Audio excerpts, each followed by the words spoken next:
Good afternoon everyone. क्या हाल चाल है बेटे? बढ़िया, एकदम कुशल मंगल।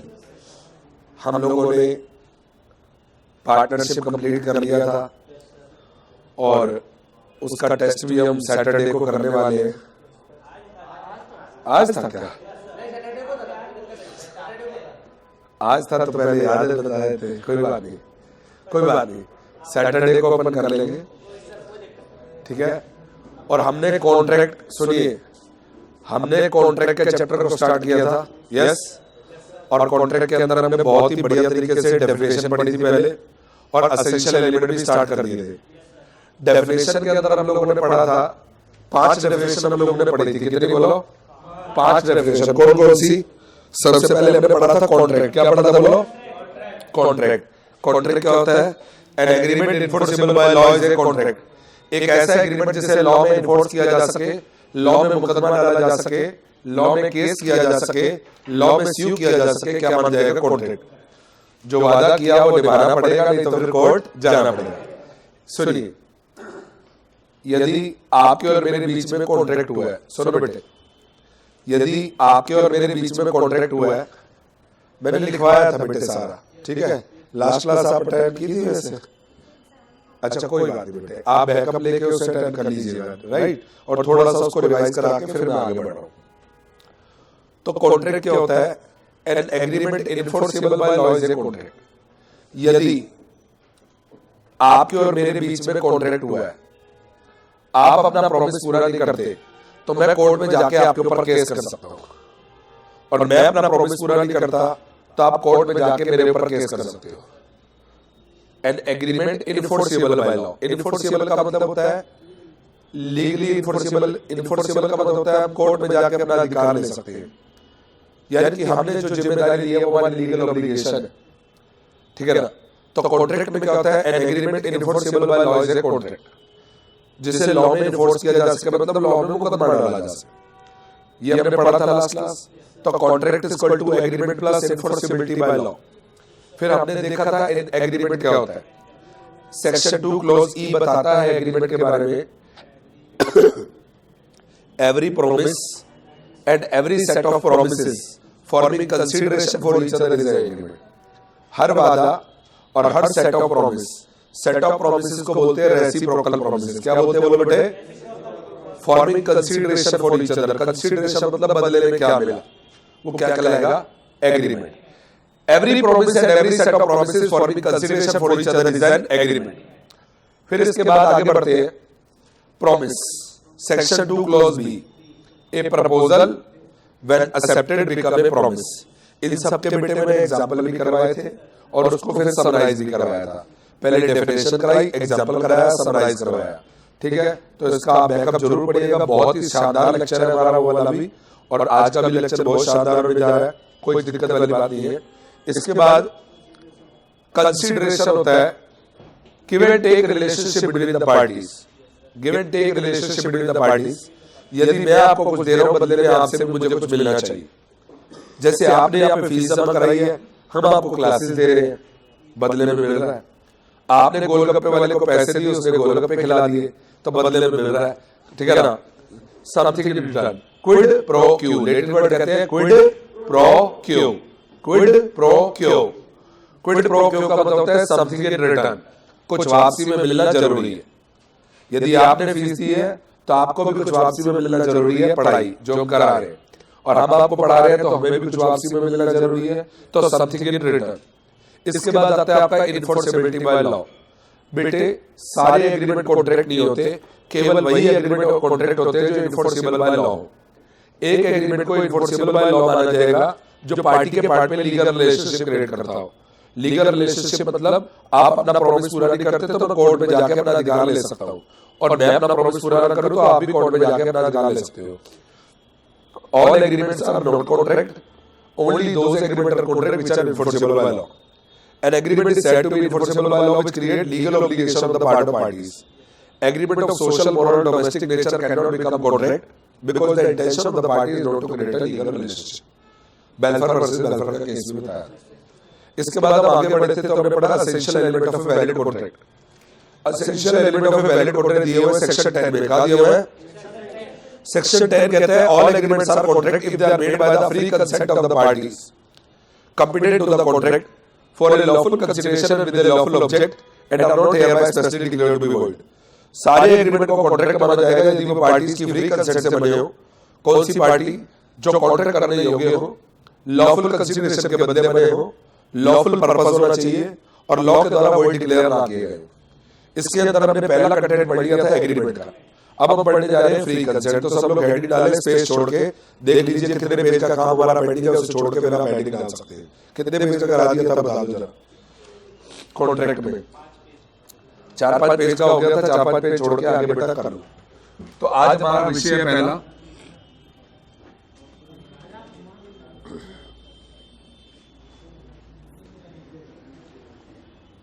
Free consent.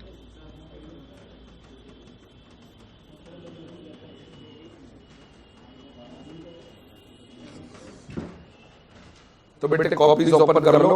सारा लिखवा के कराया था बेटे, आज भी सारा लिखवा के कराऊंगा, तो बुक की जरूरत नहीं पड़ने वाली है।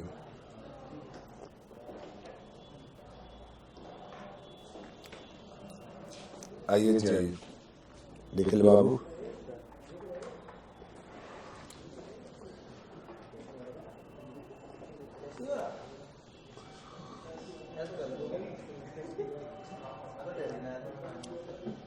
कोई बात नहीं, अगली क्लास तक और रिवाइज कर लो।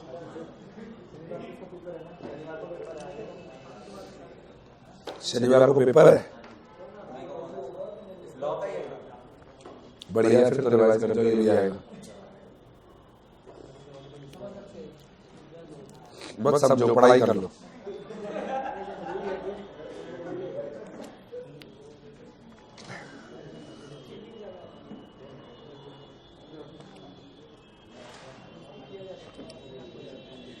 मूवीज देखते हो? मूवीज देखते हो? कौन कौन देखता है? अरे बताओ तो सही। अच्छी बात है, 12th फेल देख ली, बढ़िया मूवी है। हाँ, मतलब एक चीज ये बताती है कि हमारे पास जितना सुविधाओं का अभाव होता है हम उतना ज्यादा डेडिकेटेड हो जाते हैं अपनी लाइफ में आगे बढ़ने के लिए। और जैसे जैसे हमारे को सुविधाएं मिलती जाती है हम निकम्मे होने शुरू हो जाते हैं। तो ज्यादा सुविधाओं के पीछे मत भागो, आप कम से कम सुविधा लेके पढ़ेंगे तो ज्यादा अच्छा पढ़ पाएंगे। अब बच्चा कहता है मुझे एकांत चाहिए, ऐसा कुछ नहीं होता। जब आप जैसी हैबिट डालोगे वैसे होगा। पढ़ाई करने वाला बच्चा किसी भी तरह से पढ़ जाता है और नहीं करने वाला सारी सुविधाओं के बाद भी नहीं पढ़ पाता। मैं ये नहीं कहता वो लोग बुरे हैं जिनको सुविधा मिली हुई है, वो उनकी किस्मत है, भगवान ने उनको इतना ब्लेसिंग दी है कि उनको इतनी सुविधाएं मिली हुई है। और उस लेवल पे आके भी हमें शुक्राना करना चाहिए ईश्वर का कि ईश्वर ने हमें इतनी सुविधाएं दी कि हम सही जगह बैठ के अच्छे से क्लास ले पा रहे हैं, कोचिंग फीस दे पा रहे हैं, अच्छे रूम में रह पा रहे हैं। वरना ये सारी फैसिलिटी ना होने के बाद भी बच्चे IAS, IPS, chartered accountant, company secretary, cost accountant, advocate बड़े बड़े बनते हैं। तो आप मेहनत करें और ईश्वर का धन्यवाद करें कि ईश्वर ने आपको इतनी सुविधाएं दी है। उसके बाद भी यदि आप पास नहीं होते तो आपसे बड़ा निकम्मा कोई नहीं होगा। क्यों नहीं होगा? क्योंकि आपको इतनी सुविधाओं के बाद भी आप नहीं कर पा रहे और जिनके पास सुविधाएं नहीं है वो भी कर जा रहे हैं। तो आप थोड़ी मेहनत करें और इन सुविधाओं का लाभ उठा के आप और अच्छे नंबर लेके आए, ठीक है ना। और कंफर्ट में ना पड़े, भाई सो रहे घर पे इतने घंटे, वो वाला काम ना करें। उस मूवी में देखा भाई 13 घंटे वो काम कर रहा है, 5-6 घंटे पढ़ाई कर रहा है, उसके बाद 3-4 घंटे सो रहा है मुश्किल से। 13 घंटे काम करने के बाद 6 घंटे पढ़ाई कर रहा है। आप समझिए कि कितना टफ हो जाता है। और आपको कोई काम नहीं करना, सिर्फ पढ़ाई करनी है, तो आप वो 13 घंटे और 6 घंटे दोनों मिला के भी पढ़ाई कर सकते हो। अगर आपके जीवन में कुछ जज्बा हो आगे बढ़ने का। हर बात का मजाक बनाना आसान होता है, लेकिन प्रैक्टिकली लाइफ में एडॉप्ट करोगे तो कुछ बन जाओगे। तो मेहनत करिए, एफर्ट डालिए। और सर्दी लगभग खत्म होने वाली है, मुश्किल से 10-15 दिन का गेम हो रहा है। उसके बाद हमारा धीरे धीरे मौसम थोड़ा खुलता जाएगा। जैसे आज भी धूप अच्छी निकली है, धीरे धीरे मौसम खुलता जाएगा। जैसे जैसे थोड़ा ये सर्दी खत्म होगी आपका मोटिवेशन और बढ़ेगा, आपको और जल्दी उठने का मौका मिलेगा। ज्यादा सर्दी होती है, अंधेरा होता है तो बंदा कहता है 7 बजे भी इतना अंधेरा है, फिर बंदा सो जाता है, ऐसा होता है। लेकिन अगर आप देखते हैं कि थोड़ा सा भी मौसम भी छट जाएगा तो आपको और अच्छे तरीके से सवेरे आराम से 6 बजे उठ के आप नहा धो के पढ़ सकते हो। भाई सर्दी में ज्यादा थोड़ी दिक्कत हो रही है तो कोई बात नहीं, 10 दिन का गेम रह गया, लेकिन आप अपनी पढ़ाई का पूरा ध्यान दें, एफर्ट डालें और अच्छे चार्टर्ड अकाउंटेंट बने। लोग देखो IAS IPS जैसी कोचिंग भी मतलब वो कर जाते हैं क्लासेस, जज्बा होना चाहिए, मेहनत करनी पड़ती है। तो ऐसी मूवीज में वाकई कहूंगा देखनी चाहिए जो बच्चों को मोटिवेट करे, जैसे 12th फेल मूवी बहुत अच्छे से मोटिवेट करके गांव से आके, और हम सब लोग वैसे ही तो आते हैं, जब लोग आ रहे हैं ज्यादातर लोग गांव से आते हैं, लोग अलग अलग जगह से आते हैं। हाँ, थोड़ा सा स्टैंडर्ड ऑफ लिविंग बेटर होता है आपका, लेकिन आते तो इसी तरीके से है। और फिर उसका जब आप मेहनत करके जाते हैं, चार्टर्ड अकाउंटेंट बनते हैं, लाख 2-2 लाख रुपए सैलरी लेते हैं, तो कहीं ना कहीं हमारे घर वालों को भी होता है कि चलो यार हमारा बच्चा सेटल हो गया। और फिर स्काई इज द लिमिट, आप जितना करना चाहो कर सकते हैं। कुछ नहीं करना, ईमानदारी से जितना टीचर ने कराया है वो पक्का करते चलो। मैंने आपको पहले कहा ज्यादा करने की जरूरत नहीं, पर जितना टीचरों ने कराया है वो आना चाहिए आपको। जो टीचर ने कराया है वो नहीं आता आपको, तो इसका मतलब आप लैकिंग चल रहे हैं, आपको मेहनत करने की आवश्यकता है ज्यादा, ठीक है ना। आज हमारा पहला टॉपिक है फ्री कंसेंट, इससे हम आगे बढ़ेंगे। 10 एसेंशियल एलिमेंट हमने पढ़े हैं। पहला है एग्रीमेंट, क्या बोलो, free consent, competency of the parties, lawful consideration, lawful object, agreement not expressly declared to be void. इसके बाद intention to create legal relationship, certainty of meaning, possibility of performance, legal formality. ये 10 essential element करेंगे, हमारा topic done हो जाएगा। और 10 में से ये 10 एसेंशियल एलिमेंट अच्छे से कर लो, 6-7 चैप्टर तक यही चलना है। अगले 7 चैप्टर आपके कवर हो जाएंगे 10 एसेंशियल एलिमेंट ढंग से पढ़ोगे तो। या तो पढ़ेंगे वहां जाके दोबारा भी पढ़ेंगे और डिटेल में। तो आइए हमारा आज का विषय स्टार्ट कर रहे हैं, फ्री कंसेंट। और इसके अंदर सबसे पहले हमें पढ़ना है कंसेंट। क्या पढ़ना है बोलो, कंसेंट। कंसेंट बताया गया बेटा सेक्शन 13 में। क्या बताया गया, सेक्शन 13। समझिए, पहले लिख लीजिएगा, समझ लीजिए, मैं साथ साथ नोट करवाता रहूंगा, लेकिन अभी समझ लो पहले। When 2 or more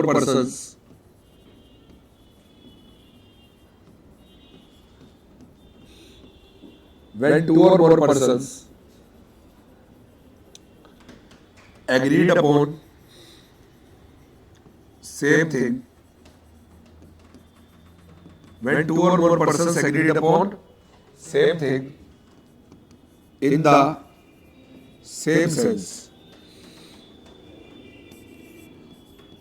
they are said to be consented.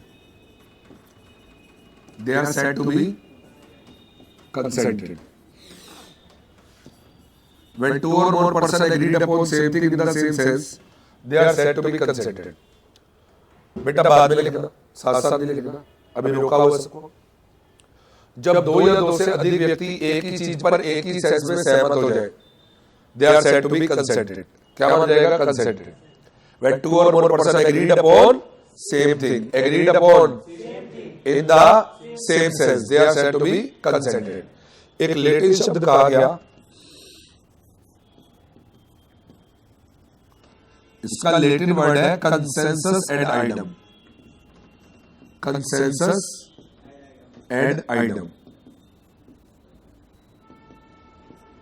जिसका मतलब होता है मीटिंग ऑफ माइंड्स या आइडेंटिटी ऑफ माइंड्स। जहां आपका और हमारा माइंड मिलेगा वही तो कॉन्ट्रैक्ट होगा। मीटिंग ऑफ माइंड या आइडेंटिटी ऑफ माइंड, जहां आपका हमारा माइंड मिलेगा वही तो कॉन्ट्रैक्ट बनेगा। जहां आपका माइंड कुछ और कह रहा है, मेरा माइंड कुछ और कह रहा है, कॉन्ट्रैक्ट नहीं हो सकता। मैंने एक बच्चे को कहा भाई ये मोबाइल है तुम्हारा, कितने का दोगे? कहता 10,000 का। मैंने कहा भाई 5,000 का दे। कहता नहीं सर नया लिया है, 5,000 का कैसे दे दूं? अच्छा, मैंने कहा फिर कितने का देगा? कहता सर आपके लिए 8,000 का। मैंने कहा 7,000 ले। कहता नहीं सर 7,500। तो हमारे कंसेंट कहाँ पे जाके बनी? जब तक वो 10,000 कह रहे हैं, मैं 5,000 कह रहा हूँ, कॉन्ट्रैक्ट हो सकता है क्या? नहीं। मैं 6,000 कह रहा हूँ, 8,000 कह रहा है, कॉन्ट्रैक्ट हो सकता है क्या? नहीं। जब एक ही चीज पर एक ही सेंस में राजी होंगे तभी तो कॉन्ट्रैक्ट बनेगा। आप कहीं एडमिशन लेने जाते हो, वहां भी कई बार वाले नहीं कर देते हो, वो कहते हैं 20,000 30,000 रुपए है। आप कहते हो नहीं जी हम तो 20,000 रुपए देंगे। वो कहते हैं अच्छा 25,000 दे देना वन टाइम में। कहते हैं वन टाइम देंगे लेकिन 22,000 देंगे। कहीं ना कहीं कुछ ना कुछ चलता है। अब फिर जब एग्री हो जाते हैं तो कॉन्ट्रैक्ट हो जाता है। Agreed upon same thing in the same sex, of course at the same time, at the same time भी जरूरी है। भाई मैंने जब जो चीज कही, तुमने कहा सर आपका घर खरीदना है, मैंने एक रेट बोला 1 करोड़ रुपए, आपने कहा सर 80 लाख देंगे, मैंने कहा लास्ट दूंगा 95 लाख देना है, तो मतलब आपने कहा 85 लास्ट कर करा के मैंने लास्ट बोल के उठ गया। अब कुछ टाइम बाद आप आए, कहते सर ओके 95 लाख का दे दो, मैंने कहा अब तो बिक गया, अब क्या है? तो बाद में कंसेंट देने का फायदा है, सेम टाइम पे होनी चाहिए थी ना, यस और नो। आप कह सकते हो अब तो मैंने हाँ कर दी, आप क्यों मना कर रहे हो? मैं बाद में मना कर सकता हूँ, नहीं कर सकता? अगर है भी तब भी मना कर सकता हूँ, मैं नहीं दे रहा। एग्रीड अपॉन सेम थिंग, आराम से, agreed upon same thing in the same sense at the same time. बेटा at the same time exam में मत लिखना, कि डेफिनेशन में नहीं लिखा है, ठीक है? तो when two or more person agreed upon same thing in the same sense, they are said to be consented। एक लेटिन शब्द कहा गया कंसेंसस एंड आइडम। क्या कहा गया बोलो? इसका मतलब होता है मीटिंग ऑफ माइंड या आइडेंटिटी ऑफ माइंड। जहां हमारा और आपका माइंड मिलेगा वही तो कॉन्ट्रैक्ट होगा। जहां आपका माइंड कुछ और कह रहा है, मेरा माइंड कुछ और कह रहा है, वहां कॉन्ट्रैक्ट हो सकता है क्या? नहीं। कैसे? एक एग्जांपल के जरिए समझते हैं। आइए देखें एग्जांपल।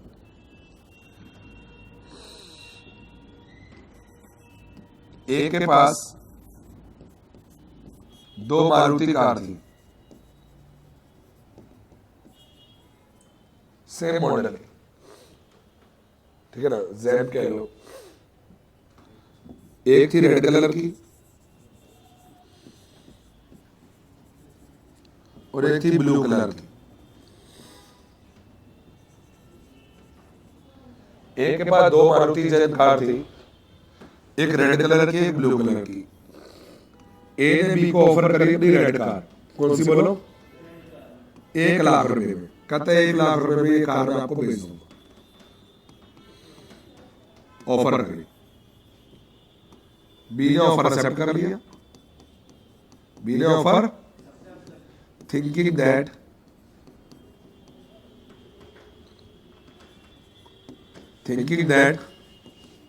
is selling his बोलो ब्लू कार। एक कौन सी कार ऑफर कर रहा था बेटे? बोलो बोलो बेटे। और बी ने क्या समझा? तो क्या इनके बीच में कंसेंट है? बोलो, क्या इनके बीच में agreed upon same thing in the same sense है? क्या इनके बीच में कंसेंट है? क्या इनके बीच में कंसेंसस एंड आइडम है? क्या इनके बीच में मीटिंग ऑफ माइंड है? क्या इनके बीच में कॉन्ट्रैक्ट बनेगा? नहीं बनेगा। कहते हैं इनके बीच में कंसेंट नहीं है, कंसेंसस एंड आइडम नहीं है, सेम थिंग नहीं है। वो रेड कार समझ रहा है, वो ब्लू कार समझ रहा है। तो क्या कहते हैं, जरा ध्यान से देखिए। सिंस लिखवाओ, since there is, very good, there is no consent between, very good. ऐसे लिखवाओगे ना तो आपको पता भी लगेगा एग्जाम में कैसे लिखना होता है। आगे आगे बोल दिया करो। Since there is no consent between A and B, very good. And hence no contract can be formed, hence no contract can be formed. A और बी के बीच में कोई कंसेंट नहीं है, तो इनके बीच में कोई कॉन्ट्रैक्ट नहीं बनेगा। Is it clear everyone? तो हमने कंसेंट से कहा कभी तो कंसेंट लगती है, कभी agreed upon same thing in the same sense लगती है, कभी तो कंसेंट लगती है, कभी agreed upon same thing in the same sense लगती है, कभी कंसेंसस एंड आइडम लगती है, कभी मीटिंग ऑफ माइंड लगती है। तो कंसेंट कहती है तू जो अच्छा समझे ये तुझ पे छोड़ा है, मैंने जीवन भर का नाता तुझसे जोड़ा है। चारों रूप में याद रख लो, जीवन भर का नाता कंसेंट से आपका जुड़ गया। काइंडली नोट इट डाउन बेटे,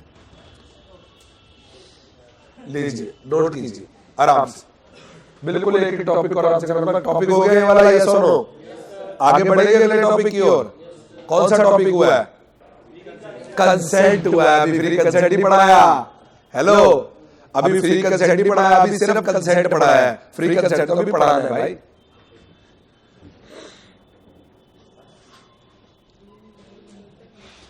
When two or more person agreed upon same thing. बोलना पड़ेगा एक बार मेरे साथ. When two or more person agreed upon in the at the they are said to be consented. At the same time मैंने कहा हमें याद रखना है, एग्जाम में नहीं लिखना क्योंकि डेफिनेशन में नहीं है. Of course at the same time होना चाहिए. फिर later word consensus ad idem. बोलो everybody. Consensus ad idem. बोलो everybody. That is meeting of mind. बेटे जब तक हमारा तुम्हारा माइंड नहीं मिलेगा कॉन्ट्रैक्ट नहीं हो सकता.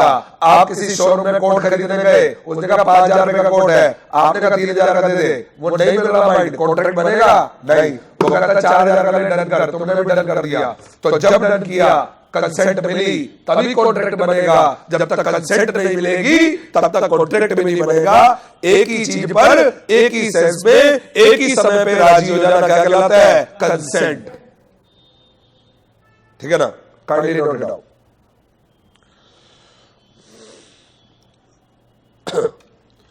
नोट कीजिए शाबाश.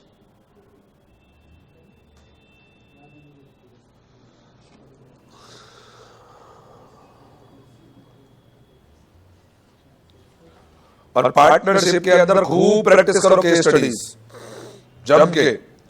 कम से कम 15-20 केस स्टडी तैयार कर लो अपनी. फेयर देख देख के लिखो. चाहे एक बार तैयार कर लो फेयर रजिस्टर में, उसको फिर रिवाइज करते रहो.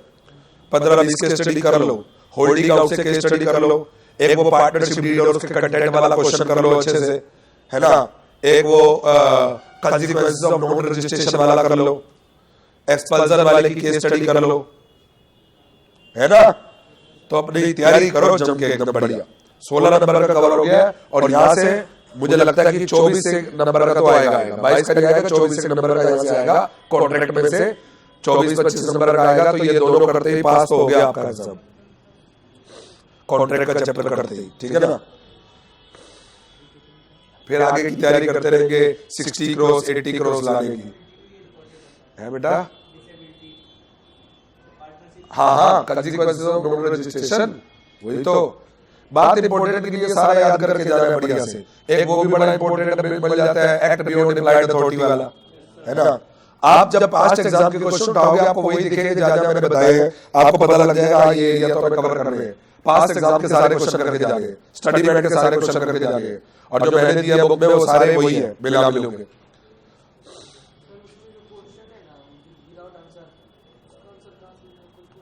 करो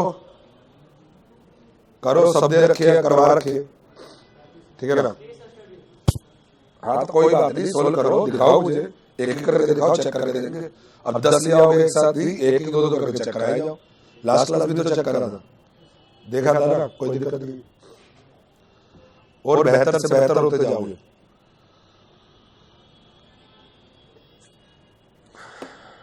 लीजिए नोट कीजिए, इसको फटाफट नोट कीजिए, फिर आगे बढ़ेंगे. अभी ये टॉपिक खत्म नहीं हुआ सेकंड वाला कॉन्सेप्ट. अभी फ्री कंसेंट पढ़ना बाकी है. अभी सिर्फ कंसेंट बताया.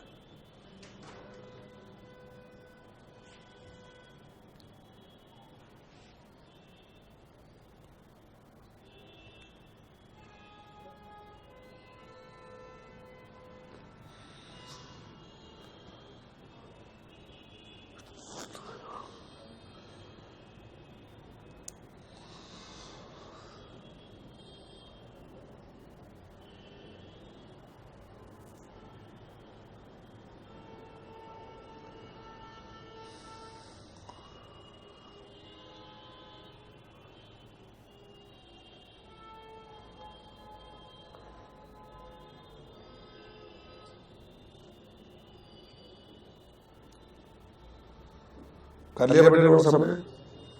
कर रहे कर लो.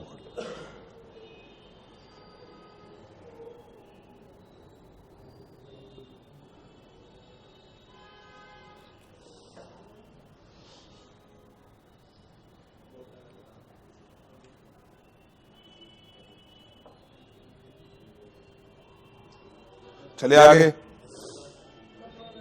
कर लो कर लो.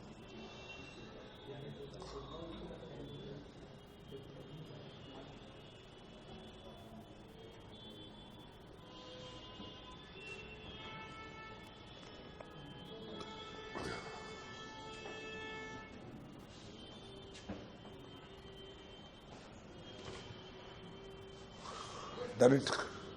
अगला क्या आ रहा है?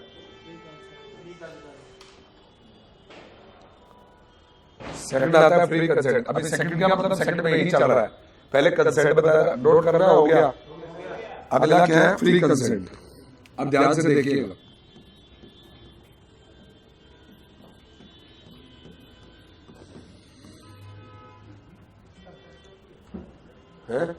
हाँ आराम से सब आएगा, बहुत सेक्शन पढ़े। फ्री कंसेंट का सेक्शन है 14, कंसेंट क्या था 13, फ्री कंसेंट क्या बोलो 14। ध्यान से सुनिएगा, एक consent is said to be free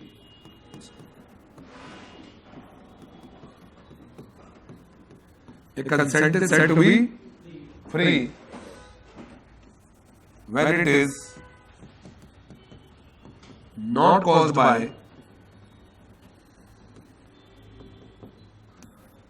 A, B, C, D, E.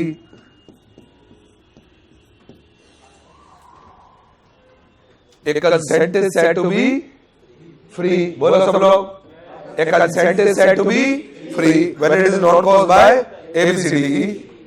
ठीक है ना? एक consent is said to be free when it is not caused by ABCD. अब ए फॉर क्या होता है? एप्पल, नहीं, कोर्शन। ए में क्या आएगा? ध्यान से सुनना, लिखना नहीं है साथ साथ, कोर्शन। बी में अंडू इन्फ्लुएंस, और सी में फ्रॉड, और डी में क्या है? मिसरिप्रेजेंटेशन।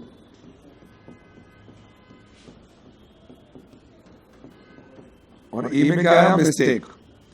क्या है बोलो? एक कंसेंट को फ्री नहीं माना जाएगा अगर वो इन 5 एलिमेंट से प्रभावित हो, 5 में से किसी से भी। एक कंसेंट को फ्री कंसेंट माना जाएगा अगर वो 5 एलिमेंट से प्रभावित ना हो। किस किस से प्रभावित ना हो? Coercion, undue influence, fraud, misrepresentation और मिस्टेक। कोअर्शन का मतलब क्या होता है? धमकी देना।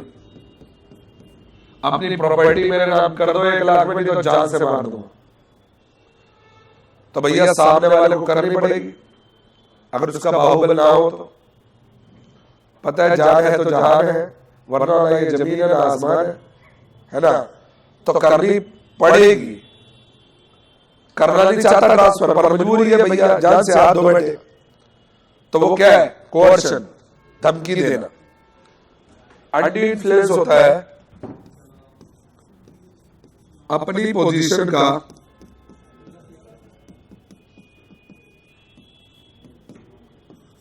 गलत फायदा उठाना।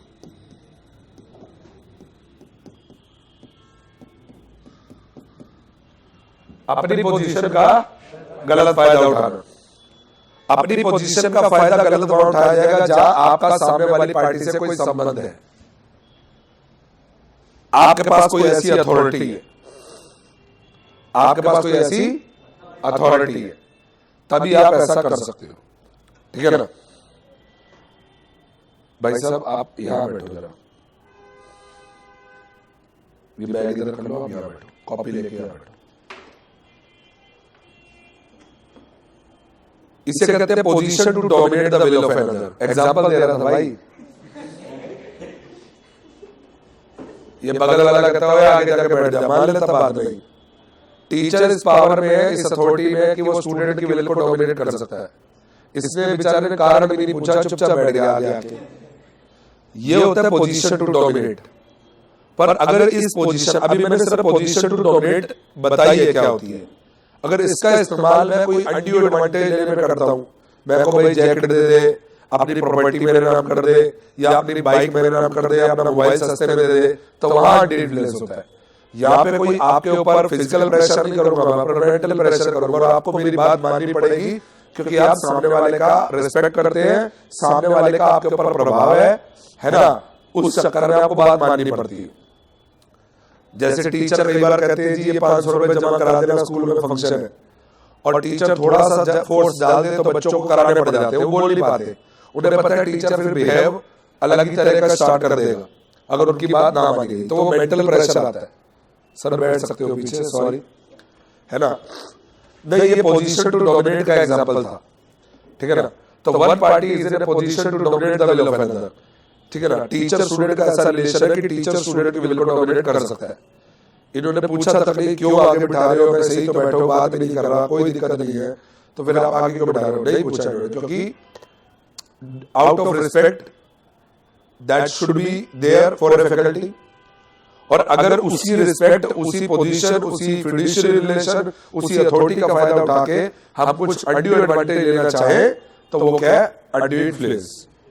जैसे अब कई भाई तेरे मोबाइल है पुराना हो गया, कहता सर बेचना था भाई, मैंने कहा कितने का बेचेगा? 5,000 का। मैंने कहा मुझे दे दे 3,000 का, मैं हमें नहीं दे सकता, इतनी बात हो गई। कहता कोई नहीं सर ले लो, क्या करें, मजबूरी, देना नहीं चाहता पर क्या करें, टीचर है, बोलेंगे बुरा मान जाएगा, फिर ट्रीट नहीं करेगा ढंग से, ऐसी सोच आ जाती। तो ये क्या है? Adieu influence. क्या बोलो? Adieu influence. यदि कोई ऐसा करे, ठीक है। फ्रॉड होता है बेटे धोखा देना। फ्रॉड क्या होता है? धोखा देना। मिस रिप्रेजेंटेशन, गलती से गलत बताना, जानबूझ के नहीं। जानबूझ के गलत बताया तो धोखा हो गया। गलती से गलत बताना, गलती से गलत बताना। और मिस्टेक, गलती करना है, गलती से मिस्टेक हो गया, यही उम्र है करने गलती से मिस्टेक है, नहीं गलती करना।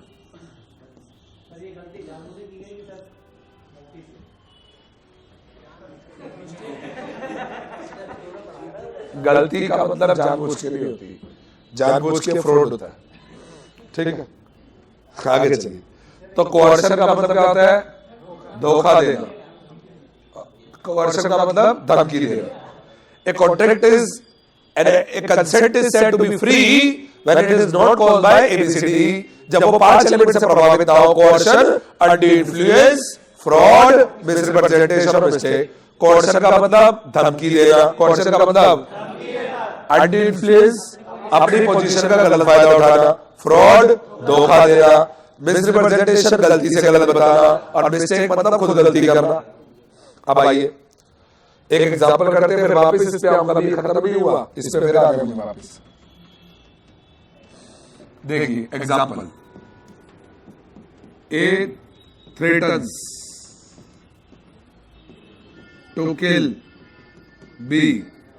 ए ने बी को जान से मारने की धमकी दी। If B does not transfer, सुन लीजिए, if B does not transfer his property in the name of A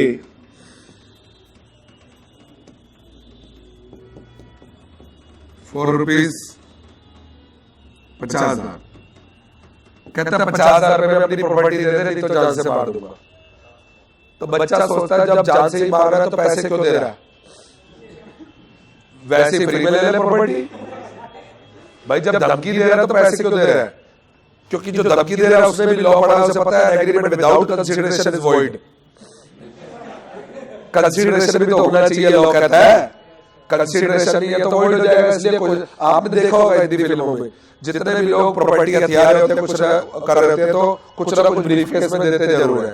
ये ले, ये पकड़ और जा, ये पकड़ और जा, क्यों कह रहे हैं? क्योंकि कोर्ट में भी तो प्रूव करेगा साहब मैंने खरीदी है इससे। अगर खाली अपने नाम करवा लेगा तो क्या दिया बदले में? जज साहब कहेगा अच्छा साहब ये केस हो रहा है गड़बड़ का। लेकिन जब पैसे दिए होंगे वहां पे कह सकता है ना जज साहब इसने बेची है मुझे इतने में, इसकी ड्यूटी थी, बेटी की शादी थी, इसने 50,000 रुपए ले लिए मेरे से, कहता ले लो प्रॉपर्टी। तो इसलिए जितने भी बाहुबल वाले लोग होते हैं या माफिया लोग होते हैं वो कुछ ना कुछ देते हैं जरूर है बदले में। ऐसे नहीं कि फ्री में हथियार लेते हैं, क्योंकि उन्हें पता है agreement without consideration is void, ठीक है। तो ए ने बी को धमकी दी, अगर बी ने अपनी प्रॉपर्टी ट्रांसफर ना की तो वो ए को जान से मार देगा। बी रिप्लाइज, बी भी तो कुछ जवाब देगा, okay I will transfer but please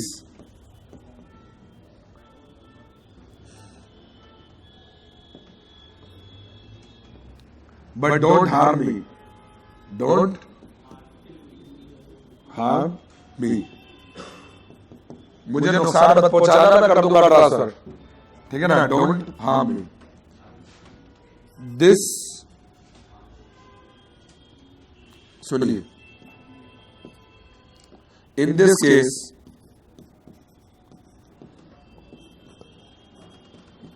the consent of B is obtained. The consent of B is obtained by using the means of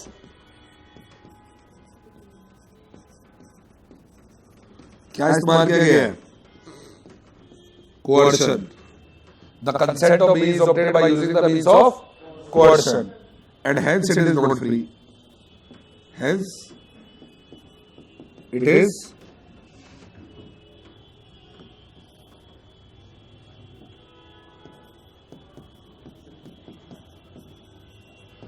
consent free नहीं है। जब कंसेंट फ्री नहीं होती तो कॉन्ट्रैक्ट बनता है वॉइडेबल, पर मैं अभी लिखवा नहीं रहा क्योंकि जब वॉइडेबल पढ़ाऊंगा तभी लिखवाऊंगा, ठीक है। तो यहाँ पे कॉन्ट्रैक्ट वैलिडिटी बनेगा, वैलिड कॉन्ट्रैक्ट बनेगा, धमकी दी गई है, कॉन्ट्रैक्ट वैलिड बनेगा, आप बताओ क्या वैलिड बनेगा? नहीं, क्या बनेगा? वॉइडेबल। वॉइडेबल होता है क्या, बाद में बताऊंगा। तो आइए, ये एग्जांपल सभी को क्लियर है। ए ने बी को जान से मारने की धमकी दी, अगर बी अपनी प्रॉपर्टी ए के नाम नहीं करता, बी ने कहा भैया प्रॉपर्टी ले ले, मुझे कुछ मत कहिए, कर दूंगा ट्रांसफर, तो बी की कंसेंट फ्रीली ली गई है, जबरदस्ती ली गई है? बी की कंसेंट जबरदस्ती ली गई है कोर्शन के जरिए, तो उसकी कंसेंट फ्री नहीं है। और ऐसे केस में कॉन्ट्रैक्ट वॉइडेबल होता है, वो मैं आगे चल के पढ़ाऊंगा, अभी आपको आएगा ना टाइप ऑफ कॉन्ट्रैक्ट। लेकिन अभी पिक्चर बाकी है मेरे दोस्त। कंसेंट का सेक्शन क्या था?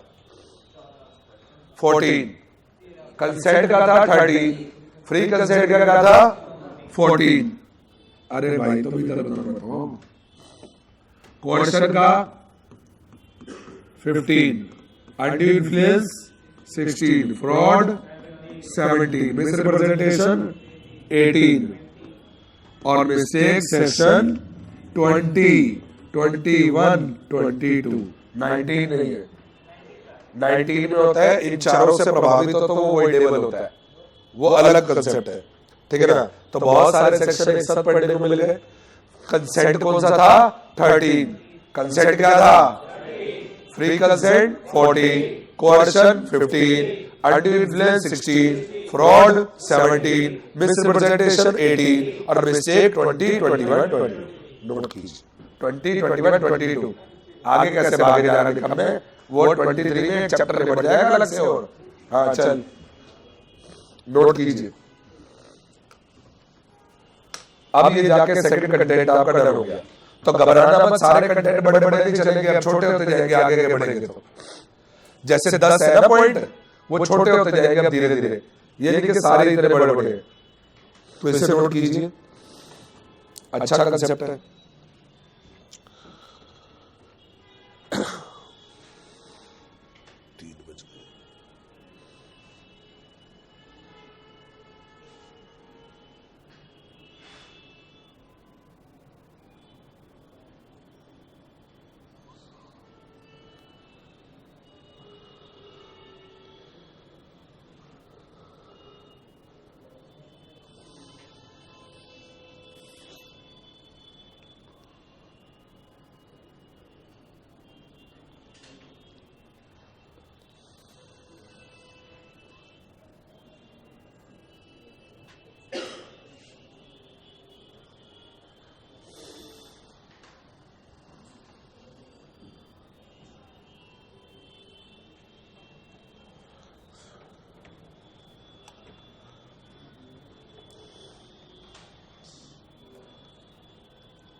ये कर लिया उन्होंने, अभी कर रहे हैं, ये मिस्टेक तक का कर लिया, कराया नहीं करा,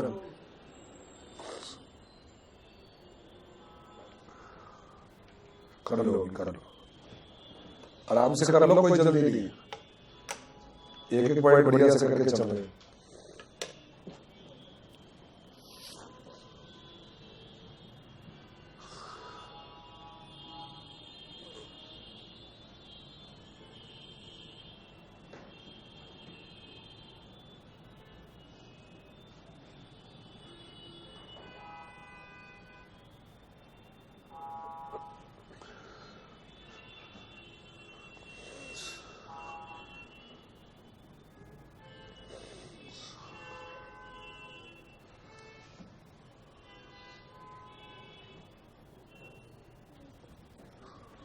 ऊपर करें,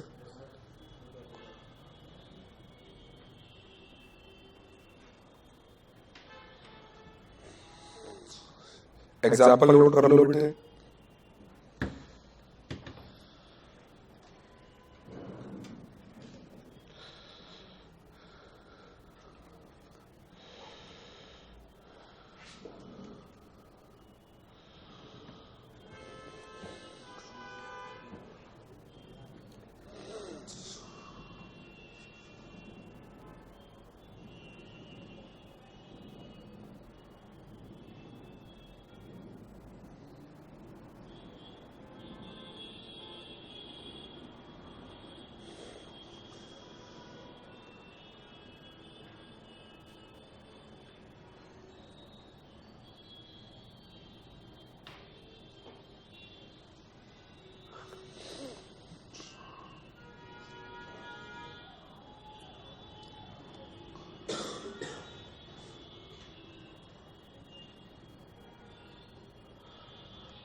Obtained. The consent of B is obtained by using the means of coercion, and hence it is not free.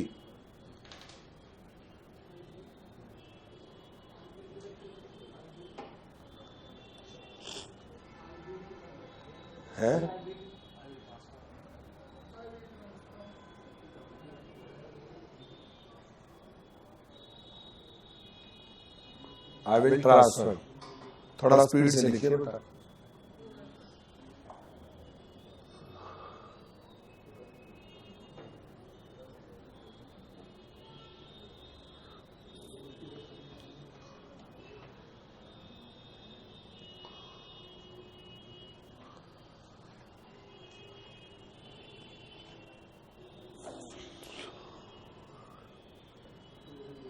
चले आगे।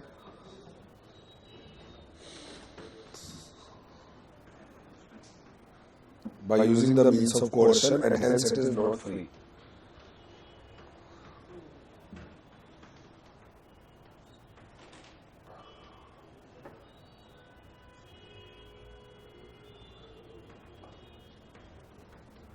ठीक है, आप देख रहे हो ना कितना ब्लंडर हो सकता है अगर अंग्रेजी ना आती हो। मतलब टूरिज्म की जगह टेररिज्म पे ऐसे लिखा है, बंदा एक अटेम्प्ट चला गया। आप समझ लीजिए इंग्लिश क्या रोल अदा कर रही है तुम्हारे जीवन में। इसलिए कहते हैं जिनको नहीं आती वो सीख लीजिए। अभी क्या है, दिक्कत हो जाती है बच्चे को, ये मजाक नहीं, सीए के बच्चों की बहुत दिक्कत है ऐसी। हम जब चेक करते हैं कॉपी, अभी मैंने कॉपी देखी, मेरा मन नहीं किया चेक करने का। मतलब बच्चा सही लिख रहा है, वो अपनी बात सही बता रहा है, पर 3 लाइन में उसकी 6 गलती आ रही है। आपको दिखाऊंगा ये कॉपी यहाँ पे। बंदे को लगेगा यार ये तो बड़ा ब्लंडर हो जाएगा मेरे साथ। अब मैं उसको दूंगा कॉपी तो कहूंगा भाई सीख ले भाई इंग्लिश, तो अपनी इंग्लिश के चक्कर में मारा जाएगा। ये दिक्कत हो रही है बच्चों के साथ। मैंने कॉपी चेक करी, मैंने कहा ये क्या है, मतलब बच्चा सही लिख रहा है पर सारी स्पेलिंग गलत और चीजें गलत। तो ये दिक्कतें होती है, लेकिन प्रैक्टिस से आएगी चीजें, करना पड़ेगा प्रैक्टिस, कोई चॉइस नहीं है। वही ऐसा प्रोफेशन ज्वाइन किया है तो भागना थोड़ी है। मेहनत करो, सीखो वर्ड, नए वर्ड सीखो, उनका मीनिंग लिखो। हमको डिक्शनरी लेके बैठते थे, साथ साथ लिखते थे हिंदी में, अगर जान नहीं पता था। क्या करें, काम तो करना है, सरेंडर थोड़ी करना है, नहीं आता तो सीखेंगे। क्या हो गया, चलिए आगे बढ़ते हैं बेटे। थर्ड पॉइंट क्या है आपके सामने, अब साथ साथ लिख सकते हो competency of the parties. Competency of the parties,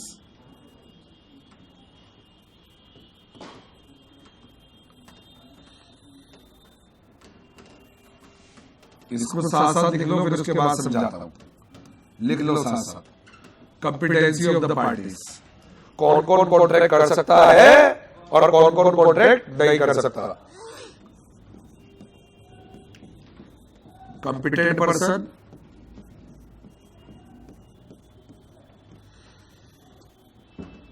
incompetent person.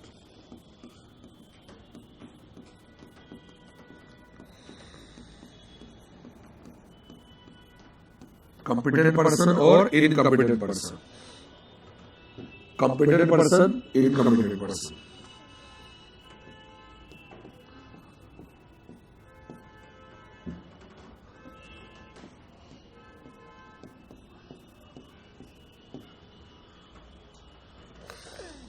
तो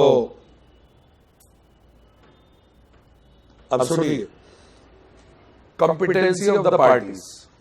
कॉम्पिटेंट पर्सन कौन होगा भैया, कॉन्ट्रैक्ट कर सकता नहीं कर सकता, करने योग्य।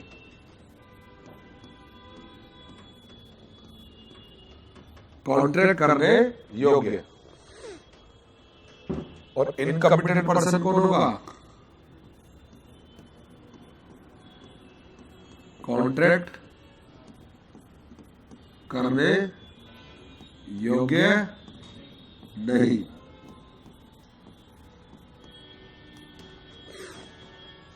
कॉम्पिटेंट पर्सन कौन कौन होगा, जो कॉन्ट्रैक्ट कर सकता है। ठीक है, एक है कॉन्ट्रैक्ट करने योग्य और एक है कॉन्ट्रैक्ट करने योग्य नहीं है। ठीक है, तो कॉम्पिटेंट पर्सन और इनकॉम्पिटेंट पर्सन। कॉम्पिटेंट मतलब कॉन्ट्रैक्ट करने योग्य, जो कॉन्ट्रैक्ट कर सकता है, और इनकॉम्पिटेंट मतलब कॉन्ट्रैक्ट करने योग्य नहीं है। तो कॉम्पिटेंट में कौन आएगा, मेजर। मेजर मतलब जो 18 साल कंप्लीट कर लिया हो। फिर sound mind person. Sound mind person कौन होते हैं, जिसके माइंड में साउंड ना बजते हो, बावला या बावली ऐसा केस में भी नहीं होना चाहिए। ठीक है, और person not disqualified by law. Person not disqualified by law from contracting. Person not disqualified by law from contracting. तो कौन कौन कॉन्ट्रैक्ट कर सकता है, पहले बताओ। लिखना 2 मिनट के लिए बंद कर दीजिए, 2 मिनट लिखना बंद कर दीजिए। कौन कौन कॉन्ट्रैक्ट कर सकता है, number 1 major. Sound mind person मतलब जो पागल ना हो, और पागल भी अलग अलग किस्म के होते हैं, देख लेना किसमें आते हो या नहीं आते। 2-3 तरह के आएंगे, ड्रंकर्ड, इडियट, ल्यूनेटिक। उनकी बात करेंगे आगे चैप्टर में। ठीक है ना। तो साउंड माइंड पर्सन की बात की जाएगी।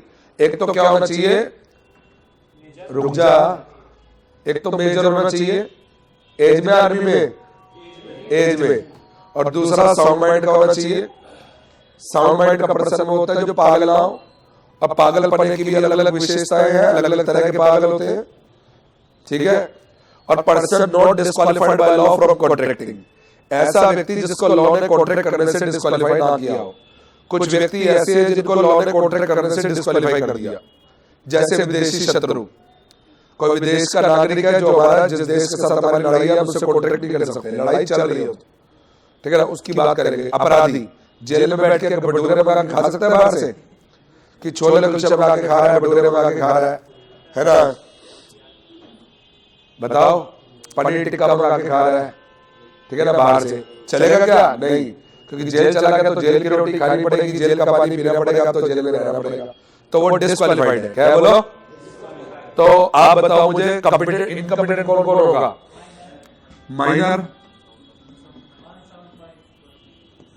अनसाउंड माइंड पर्सन,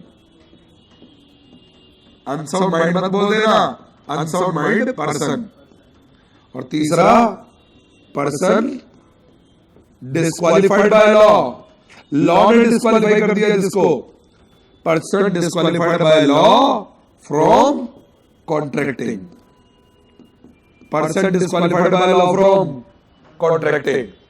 ठीक है, फिर लिख रहे,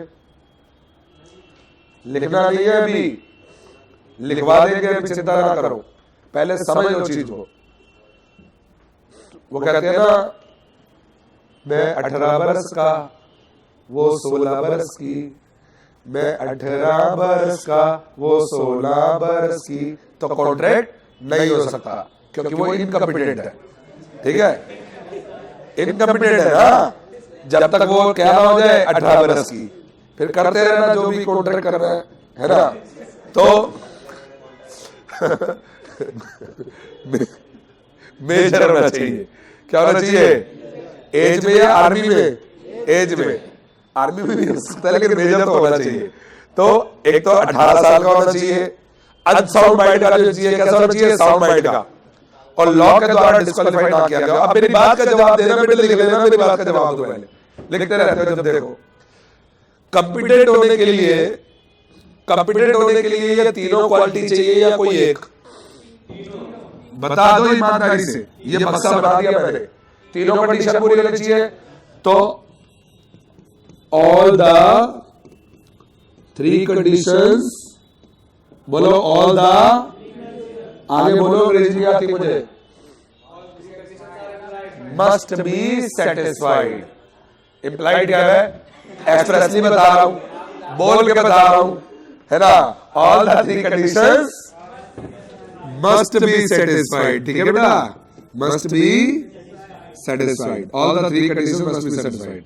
हम नहीं मानेंगे बात, हम तो लिखते रहेंगे साथ साथ, all the 3 conditions must be satisfied.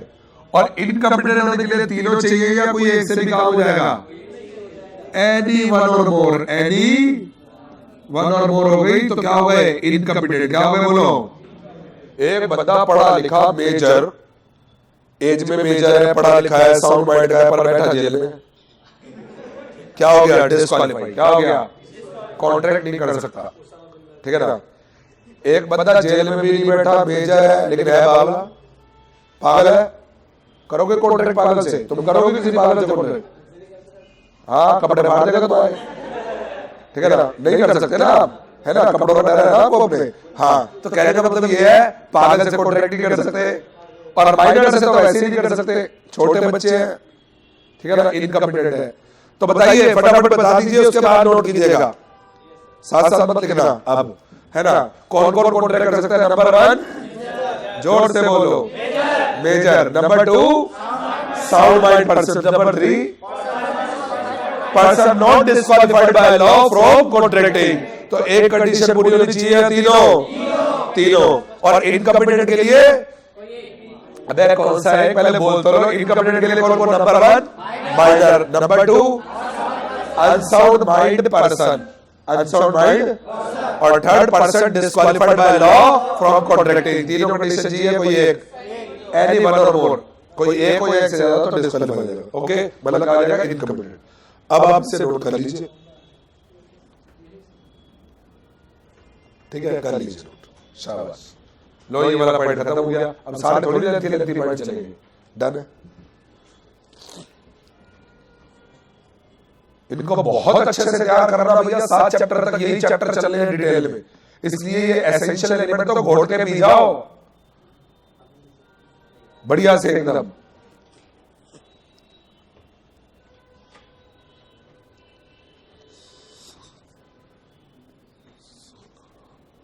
ये नहीं चल रहा था,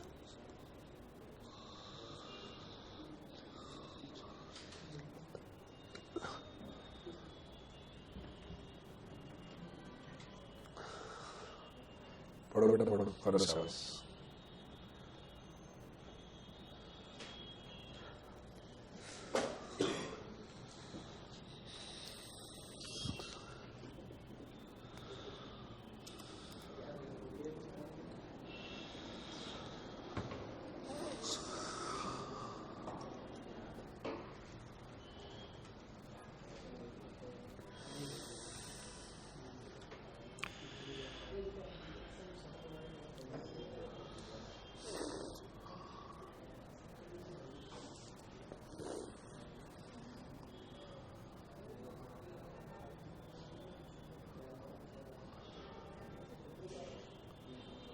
जल्दी नोट कीजिए जिसने नहीं किया, कोई बात नहीं, जिन्होंने नहीं किया वो कर ले आराम से, कोई दिक्कत नहीं।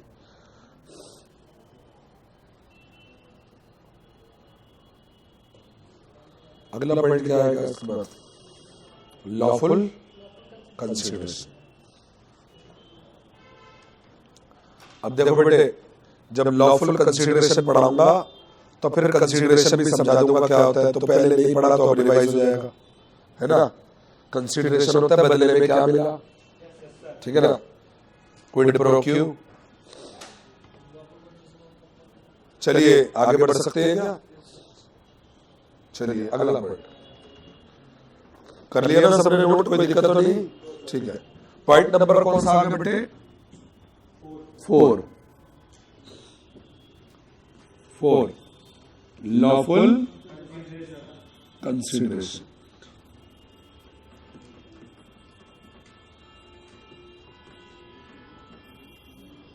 तो बेटे कंसिडरेशन क्या होता है? Give and take relationship between the parties.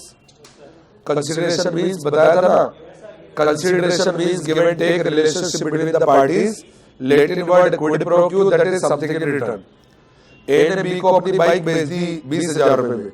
सुनो बेटे, ए ने बी को अपनी बाइक बेची 20,000 रुपए में, तो ए की तरफ से बी को क्या कंसिडरेशन है? बाइक। और बी की तरफ से ए को क्या कंसिडरेशन है? प्राइस। कंसिडरेशन का मतलब बदले में क्या मिला। अभी आप नीचे गए और आपने कहा भैया हम तो डोसा खाते हैं, चलो ये डोसे वाला नीचे, आपने कहा डोसा खाते हैं, वो 40 रुपए 50 रुपए देगा व्हाटएवर, तो आपने उसको पैसे दिए और उसने बदले में डोसा दे दिया। आपकी तरफ से कंसिडरेशन क्या है? प्राइस। उसकी तरफ से कंसिडरेशन क्या है? डोसा। आप यहाँ पढ़ने आए, आपकी तरफ से क्या है? पढ़ाई। आपकी तरफ से क्या है? Consideration fees. हमारी तरफ से कंसिडरेशन क्या है? एजुकेशनल सर्विसेज, सीए की क्लासेस जो हम आपको प्रोवाइड कर रहे हैं। आप सीए इंस्टीट्यूट गए, आपने रजिस्ट्रेशन करवाया, आपकी तरफ से कंसिडरेशन था रजिस्ट्रेशन फीस, उनकी तरफ से कंसिडरेशन था उन्होंने आपको रजिस्टर्ड भी कर लिया, बुक्स भी दे दी, और आपको एक सीए स्टूडेंट का मतलब आपको एनरोलमेंट नंबर दे दिया, रजिस्ट्रेशन नंबर दे दिया, राइट। तो आप मेट्रो से जा रहे हैं बेटे, मेट्रो से सफर करते हो बेटा, करते हो, तो आप मेट्रो में आप टोकन लेते हैं, आप पैसा देते हैं, टोकन लेते हैं, या आपका मेट्रो कार्ड होता है वो भी पैसे में आता है, फ्री में नहीं आता। कह रही है मैं टोकन नहीं लेती, तो बेटा मुझे पता है मेट्रो कार्ड होगा आपके पास, मेरे पास भी है। तो वो मेट्रो कार्ड में क्या आपने किराया दिया और उन्होंने वहां पहुंचा दिया, हमें जहाँ जाना था, मतलब उनकी तरफ से क्या है? एक जगह से दूसरी जगह आपको पहुंचा दिया, एक स्टेशन से दूसरे स्टेशन पहुंचा दिया जिस स्टेशन पे आपको जाना था, और बदले में आपने क्या दे दिया? किराया। आप बस से जाते हैं, आप किराया पे करते हैं और बस आपको पहुंचा देती है उस बस स्टैंड पे जहाँ पे आपको जाना होता है, ठीक है। ऐसी में अगर कोई बाइक यूज कर रहा है, स्कूटी यूज कर रहा है, कार यूज कर रहा है, तो वो पेट्रोल डलवाते हैं, तो आपने पैसे दिए, उसने पेट्रोल डाल दिया, ठीक है ना, तो कंसिडरेशन, ठीक है ना। अब जैसे कंसिडरेशन किसी भी आम आदमी से पूछे तो उसको मालूम होगा, ठीक है। भैया क्या नाम है आपका? सुजीत जी, आप यहाँ काम करते हो, आपको पैसा मिलता है यहाँ पे, क्यों मिलता है? क्योंकि यहाँ काम करते हैं, ये अपनी सेवाएं देते हैं इंस्टीट्यूट को, और इंस्टीट्यूट इनको बदले में इनकी सेवाओं का पारितोषिक देता है, जिससे हम कहते हैं आप सैलरी कह सकते हैं, राइट। तो ये बदले में क्या मिला, ये हर आम इंसान को पता है बदले में क्या मिला, पर उसको टेक्निकली नहीं पढ़ाया गया जो आपको पढ़ाया जा रहा है। क्योंकि हर आम इंसान को अगर टेक्निकल जानकारी हो गई तो चार्टर्ड अकाउंटेंट की फिर वैल्यू नहीं रह जाएगी। अब आपको वैल्यू क्यों है? क्योंकि आपको कंसिडरेशन पता है क्या होता है, आपको कल को इनकम टैक्स पता होगा क्या होता है, जीएसटी पता होगा क्या होता है, कंपनी एक्ट पता होगा क्या होता है, पार्टनरशिप एक्ट आपको पता चल चुका है क्या होता है, कॉन्ट्रैक्ट एक्ट पता होगा। ये सारी टेक्निकल जानकारियां लेने के बाद आप आम से खास हो जाओगे, नॉर्मल पर्सन से टेक्निकल पर्सन बन जाओगे, that is a chartered accountant, right. तो इसलिए आपको ये तब जरूरी है, ये तपस्या, ये मेहनत जरूरी है, जिससे आप एक आम इंसान से फर्क पड़ जाए। आप समझिए, इस देश के अंदर, हमारा देश आज की डेट में वर्ल्ड में नंबर 1 है पॉपुलेशन में, और जिसके अंदर लगभग 140 करोड़ की पॉपुलेशन, जिसके अंदर से मात्र 2-2.5 लाख चार्टर्ड अकाउंटेंट है। 2.5 लाख चार्टर्ड, 3 लाख मान लो, 3,90,000 तो नहीं होगा, तो आप लगाइए 140 करोड़ में से 3-4 लाख की क्या एवरेज बनती है? तो आप समझिए, और हमारे जैसे कितने प्रोफेशनल होंगे देश में, ज्यादा से ज्यादा इंजीनियर, डॉक्टर सब मिला मिलो के 1 करोड़ लोग। अब 140 करोड़ की आबादी में आप टॉप के 1 करोड़ लोगों में आना चाहते हैं, तो आपको तपस्या तो करनी पड़ेगी। अगर ये कोर्स कर लोगे तो मैं मान के चलता हूँ 139 करोड़ पॉपुलेशन से आप आगे निकल जाएंगे। और उस 1 करोड़ के अंदर जब फाइट करते रहोगे, आगे बढ़ते रहोगे, तो आप किस लेवल पे जाएंगे? भाई टॉप में कौन संभालता है देश को? या तो पॉलिटिशियन, फिर आईएएस, आईपीएस, आईआरएस, वो सब हो गए, उधर बिजनेसमैन हो गए, उधर डॉक्टर्स हो गए, इंजीनियर्स हो गए, chartered accountant, company secretary, cost accountant, advocate. तो ये सारी जमात मिला दी जाए तो कितने होंगे? 1 करोड़, 2 करोड़, कितने होंगे? तो आप इस बात को समझिए, जितने भी हो है तो टॉप में ना। अब उनमें से भी कई डाउन है, कई अप है, अपनी मेहनत का फर्क है। भाई सिंपल बात है, एक चार्टर्ड अकाउंटेंट बना घिस के पिट के जबरदस्ती कर के तो वो 40,000 रुपए कमा रहा है। एक चार्टर्ड अकाउंटेंट बना रैंक ला के वो 2.5 लाख रुपए महीना कमा रहा है, 3 लाख रुपए महीना। तो फर्क तो भाई, एक बंदा जो फेल होके बना हुआ 28 साल में जाके उसकी जॉब लगी है 40,000 की, एक बंदा फर्स्ट शॉट में लगा 22 साल की उम्र में नौकरी मिली, 30 लाख का पैकेज, 2.5 लाख रुपए महीना या 50 लाख का पैकेज मिलते हैं। ऐसा नहीं कि नहीं मिलते, इंटरनेशनल पैकेज 70 लाख का भी गया हुआ बेटे सीए का। 22 साल की उम्र में लड़का प्लेस हुआ है, 22 साल की उम्र में कितना? 70 लाख के पैकेज में। तो करना 69.5 ओलार इंटरनेशनल कंपनी है साउथ अफ्रीका की, ठीक है ना? मेरे जानने वाला भी वहां लगा हुआ है, राहुल करके नाम है उसका। तो basically the point is that कि आप चार्टर्ड अकाउंटेंट बने, ये इंपॉर्टेंट नहीं है खाली किस लेवल से बने, कितनी जल्दी बने, कितने अच्छे से करके बने, वो इंपॉर्टेंट है। आप समझिए, एक एडवोकेट 100 रुपए में एफिडेविट बनाता है, और एक एडवोकेट एक सुनवाई के 5 लाख रुपए, 10 लाख रुपए लेता है। 5 लाख रुपए एक बार कोर्ट में 1 घंटा अपीयर होने की फीस है। ऐसे ऐसे एडवोकेट भी है, और ऐसे ऐसे एडवोकेट भी है जो 100 रुपए के एफिडेविट के लिए आपस में लड़ जाते हैं। फर्क किस चीज का है? नॉलेज का। फर्क किस चीज का है? मेहनत का। ऐसी सीए का है, एक सीए अगर 40,000 कमा रहा है तो एक सीए करोड़ों रुपए भी महीना कमा रहा है। फर्क है उनकी नॉलेज का, और नॉलेज आप जितनी ज्यादा ले लेंगे उतना ज्यादा कमाएंगे भी, रेपुटेशन भी होती है अच्छी होगी, ठीक है? तो इसलिए ये जो समय है इसका सदुपयोग करके आप ज्यादा से ज्यादा पढ़ाई करें। और पढ़ाई इसलिए ना करें कि मैं कह रहा हूं, इसलिए करें कि आपको अपनी वैल्यू बनानी है, राइट? तो अब आगे बढ़ते हैं। Lawful consideration. कंसीडरेशन होता है बदले में क्या मिला। आप कपड़े भी खरीदने जाते हो, आप जैकेट खरीदते हो, ये मैंने कोट खरीद के लाया तो मैंने पैसे दिए, उन्होंने बदले में मुझे ये ब्लेजर दे दिया, तो ये क्या है? कंसीडरेशन हो गया। आप शूज लेने गए, आपने पैसे दिए, बदले में उसने शूज दे दिए, तो क्या है? कंसीडरेशन। बदले में क्या मिला? क्या कहलाता है? कंसीडरेशन। और कंसीडरेशन कैसा नहीं होना चाहिए, आइए देखें। Consideration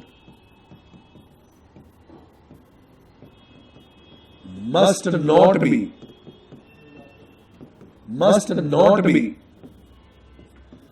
unlawful or immoral or opposed to the public policy. Opposed to the public policy. तो बेटा कंसीडरेशन कैसा नहीं होना चाहिए? कंसीडरेशन अनलॉफुल नहीं होना चाहिए। Consideration unlawful, immoral, oppose to the public policy नहीं होना चाहिए। अपोज टू होता है अगेंस्ट। बेटे अपोज टू का मतलब क्या होता है? बोलो, अगेंस्ट।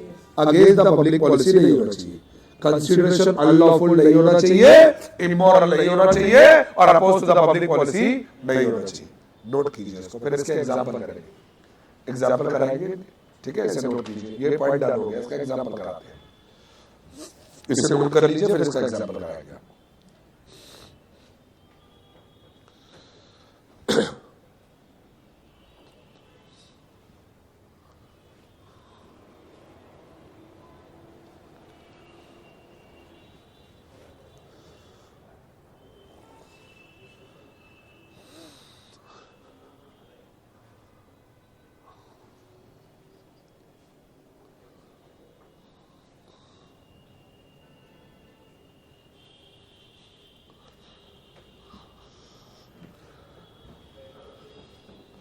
अब इस तीनों पे एग्जांपल भी कराऊंगा आपको।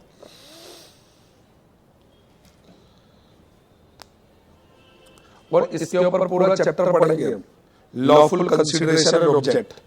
ये चैप्टर पढ़ेंगे, चैप्टर नंबर 6 सेक्शन 23 में कवर होगा। जो कह रहा था ना मत बोलो, वो पूरा एक चैप्टर कवर हो जाएगा 22 के बाद। तो सेक्शन 23 और 24 पढ़ेंगे तो एक पूरा चैप्टर हमारा खत्म हो जाता है वहाँ पे भी, लॉफुल कंसीडरेशन और ऑब्जेक्ट वाला। तो आइए इसकी बात कर लेते हैं। कंसीडरेशन कैसा नहीं होना चाहिए, अनलॉफुल नहीं होना चाहिए, इमोरल नहीं होना चाहिए और oppose to the public policy नहीं होना चाहिए। आइए इसकी बात कर लेते हैं, ठीक है ना। अब अगर मान लीजिए चौधरी साहब भी नहीं आए आज, है तबीयत खराब है, चलो कोई बात नहीं, ठीक हो जाएगा। हाँ, क्या नाम बेटे आपका? आर्यन। मैंने कहा आर्यन आप मुझे 10,000 रुपये दे दो, तो आपका क्वेश्चन क्या आएगा? अरे आर्यन मत बनो ना, उससे बोलना। क्वेश्चन क्या आएगा आपका? वो मेरी मर्जी क्यों चाहिए, तुम अपना क्वेश्चन पूछो कंसेप्ट से रिलेटेड। कंसेप्ट को भी ध्यान रखा करो ना, क्यों चाहिए क्या चाहिए बताओ। हाँ वेरी गुड। मैंने कहा भाई आर्यन आप मुझे 10,000 रुपये दे दो, आपने क्या पूछा? बदले में मुझे क्या मिलेगा? मैंने कहा ड्रग्स, अफीम, चरस, गांजा, बाजा, हेरोइन। हेरोइन मतलब पैकेट वाली। चल जाएगा? क्यों नहीं चलेगा? क्योंकि कंसीडरेशन क्या है बोलो, अनलॉफुल। बदले में ड्रग्स ले लोगे, अफीम, चरस, गांजा, बाजा एंड ऑल दिस, बाजा नहीं मतलब चल जाएगी क्या? नहीं चलेगी, क्योंकि कंसीडरेशन क्या है? अनलॉफुल। क्या है बोलो? अनलॉफुल। क्लियर है बात? अच्छा, आपका अपना घर भी होगा? किसका अपना अपना घर है? Very good. कहां पे है घर? कानपुर में। अपना घर है पूरा? वहां तो फ्लैट वाला सिस्टम कभी होते हैं, अब तो हो रहे हैं हर जगह में से। आपका जड़ समेत अपना घर होगा। छोटा घर है बड़ा घर है? बड़ा ही होगा, ठीक ठाक है ना। तो पूरा भरा रहता है, खाली भी है? भरा रहता है। जॉइंट फैमिली है, फिर कैसे भरा रहता है? बिजनेस है। अच्छा चलो वो तो बात अलग हुई। भरा ही रहता है, फिर खाली भी रहता है। कभी काम करते हैं, बिजनेस करते हैं, क्या करते हैं? तो ग्रोसरी स्टोर थर्ड फ्लोर पे थोड़ी सामान रखते हो। चलिए मान लीजिए फ्लोर खाली हो जाए तो अब रेंट पे दे देंगे। अब मान लो कोई लेडी आई कही अपना फ्लोर रेंट पे दे दो, दे दोगे?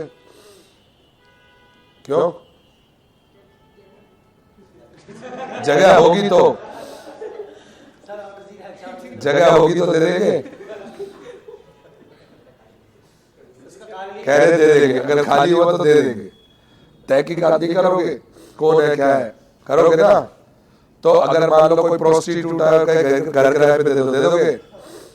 पता क्या होती है? बताओ मत बताओ, ठीक है ना। तो किसी वेश्या को उसका पैसा चलाने के लिए घर किराए पे दे दोगे? नहीं देंगे, क्योंकि वो क्या काम कर रही है? इमोरल। क्या काम कर रही है बोलो? जो हमारे समाज के नैतिक मूल्यों के अगेंस्ट है। तो letting a house to a prostitute knowingly to carry on her vocation there, एक वेश्या को उसका पैसा चलाने के लिए घर किराए पे देना अच्छी बात है बुरी बात है? बुरी बात है। किराया ज्यादा मिला तो भी मत देना, ठीक है। तो क्योंकि ये क्या है? इमोरल। क्या है बोलो? ये हमारे समाज के नैतिक मूल्यों के अगेंस्ट है। सुन लो, ये ज्यादा कन्फर्मेशन मत करो। वो कह रहा मैं तो दे दूंगा। हाँ तो क्या कहते हैं? ये इमोरल है, हमारे समाज के नैतिक मूल्यों के अगेंस्ट है। और क्या बन जाएगा? अवॉइड। मतलब ये लॉफुल नहीं है। कंसीडरेशन क्या है? अनलॉफुल है। और oppose to the public policy होता है अगेंस्ट द पब्लिक पॉलिसी। मान लीजिए आपने कोई गवर्नमेंट एग्जाम दिया, इंटरव्यू की बारी आई, वो कहते हैं जी 10 लाख रुपए दे दो आपका इंटरव्यू क्लियर करा देंगे। आपने एक बंदे को 10 लाख रुपए दे दिए और आपने इंटरव्यू भी बढ़िया करवा दिया उन्होंने आपका, और आप बड़े खुश थे मेरी नौकरी पक्की लग जाएगी। उन्होंने इंटरव्यू में फेल कर दिया तुम्हारे को। क्या आप कोर्ट में जाकर 10 लाख रुपए वापस मांग सकते हो? क्योंकि आप कौन सा काम कर रहे हो? Oppose to public policy. जहां पे एक होनहार लायक इंसान को बिठाना चाहिए था, वहां एक रिश्वतखोर नालायक बैठना चाहता है पैसे खिला के। क्या कोर्ट में जा सकते हो? क्या नहीं, कि मैंने रिश्वत दी थी तब भी मुझे अपॉइंट नहीं किया। फिर वो कहेंगे बेटा तूने रिश्वत दी तभी तो अपॉइंट नहीं किया। तो ये बात ध्यान रखना, अगर आपने रिश्वत दी है उसके बाद भी अगर आपके अगेंस्ट एक्शन हो गया तो आप कुछ नहीं कर सकते, क्योंकि आप कैसा काम कर रहे हो? Against the public policy. तीनों एग्जाम्पल क्लियर हो गए, आगे बढ़ सकते हैं। अगली हेडिंग डालिए lawful object.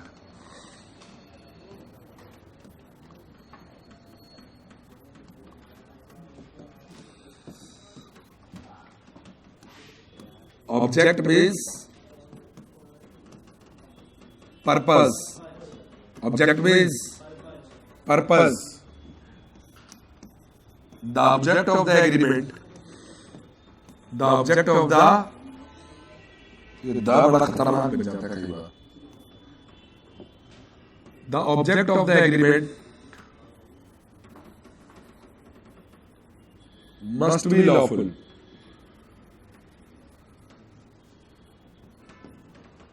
Must be lawful. The object of the agreement must be lawful. Otherwise, the agreement is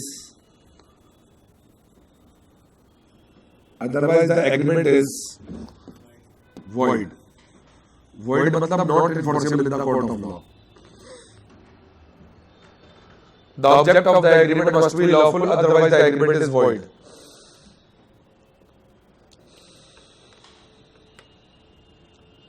The object of the agreement must be lawful, otherwise the agreement is void. Let's take an example over that.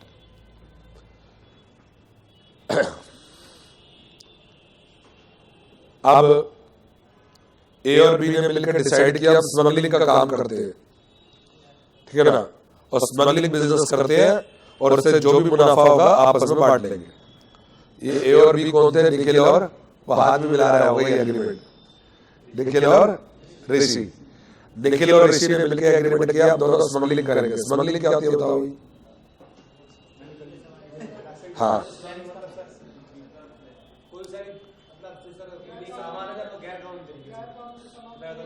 बिना import export duty दिए, बिना custom duty वगैरह दिए, मतलब हाँ goods को import export करना, ठीक है, मतलब ठीक है ना, चोरी छिपे सामान बाहर से लाना या बाहर भेजना।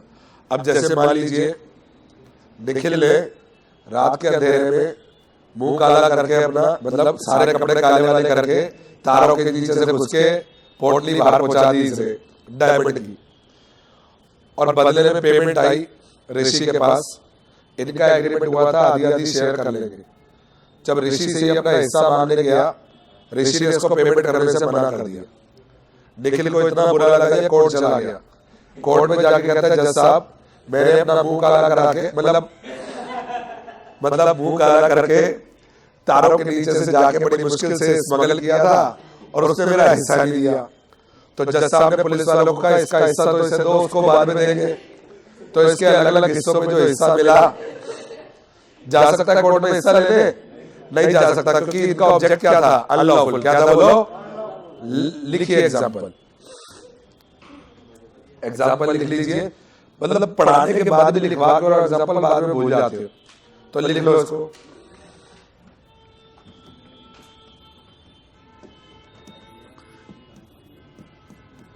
A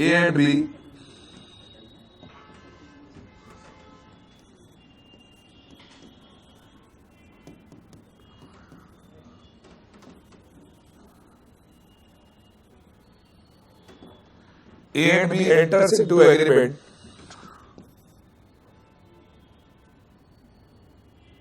to do smuggling business.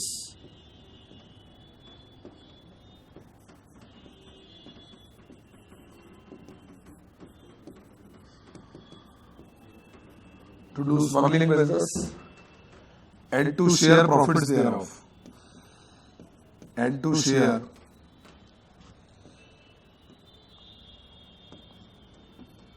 share profits thereof. This agreement is void. Void का मतलब क्या होता है? बार बार बोलो, not enforceable in the court of law. बोलो सब लोग। क्या कोर्ट में जाके अपना अधिकार ले सकते हो? मिला ना इसको अधिकार बढ़िया से। दिस एग्रीमेंट इज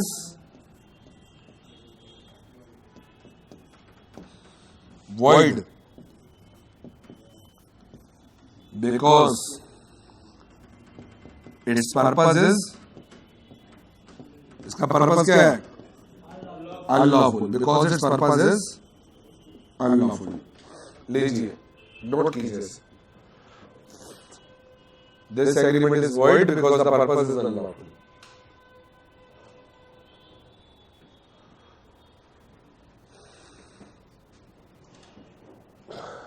है मजेदार एग्जांपल, क्लियर है बात? तो ये ऐसे मल्टीपल टाइप के एग्जांपल चलते रहेंगे, अलग अलग अलग अलग अलग अलग हो जा रहा है। एग्जांपल करते करते कब एग्जाम आ जाएगा पता भी नहीं चलेगा, ठीक है ना? और बहुत सारी चीजें करेंगे इस तरीके से। आगे बढ़े, कर लिया नोट सबने? है चलिए अगला पॉइंट क्या था? Point number 6, agreement not expressly declare to be void. लिख लीजिए साथ साथ,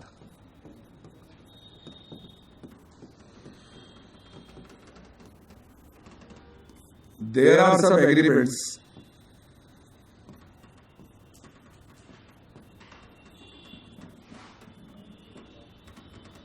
which are expressly, लॉ नहीं कह दिया वॉइड है, there are some agreement which are expressly declared void by law। कुछ एग्रीमेंट ऐसे होते हैं which are expressly declared void by law।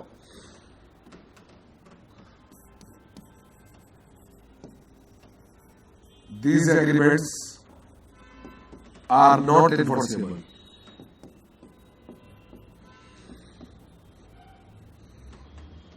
Example,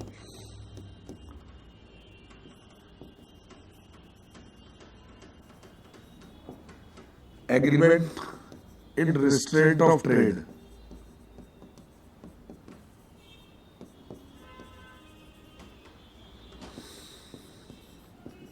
Agreement in restraint of marriage।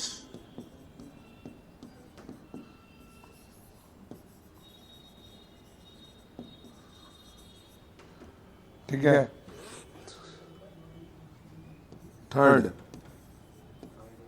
Bribe for appointment in public office. बहुत सारे हैं, अभी 2-3 लिखवा के काम चला रहा हूं, पूरा चैप्टर आएगा बताया जाएगा उसमें। Bribe for appointment in public office, ये सारे एग्रीमेंट है पोस्ट मतलब एक्सप्रेसली डिक्लेयर्ड वॉइड। ये 3 नहीं है, ऐसे बहुत सारे हैं और ये सारे के ऊपर चैप्टर है पूरा वॉइड एग्रीमेंट का, उसमें मैं बताऊंगा ये वाले oppose to the public policy वाले भी।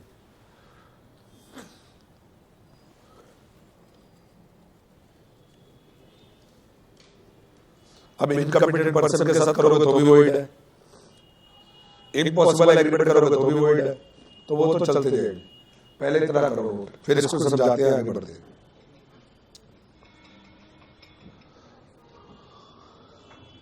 There are some agreements which are expressly declared void by law। वो एग्रीमेंट कोर्ट में इन्फोर्सेबल नहीं होते। जैसे agreement in restraint of trade, किसी को लॉफुल तरीके से व्यापार करने से रोकना। अच्छी बात है बुरी बात है? बुरी बात है। ये एग्रीमेंट क्या होगा? वॉइड। ऐसा एग्रीमेंट जहां पे आप किसी को व्यापार करने से रोक रहे हो, जैसे आपने कलेक्टर को या किसी को एमसीडी को पैसा खिला दिया, कोई यहाँ पे काम मत करने दो, तो ये एग्रीमेंट क्या है? वॉइड है। आप किसी को काम करने से रोक रहे हो।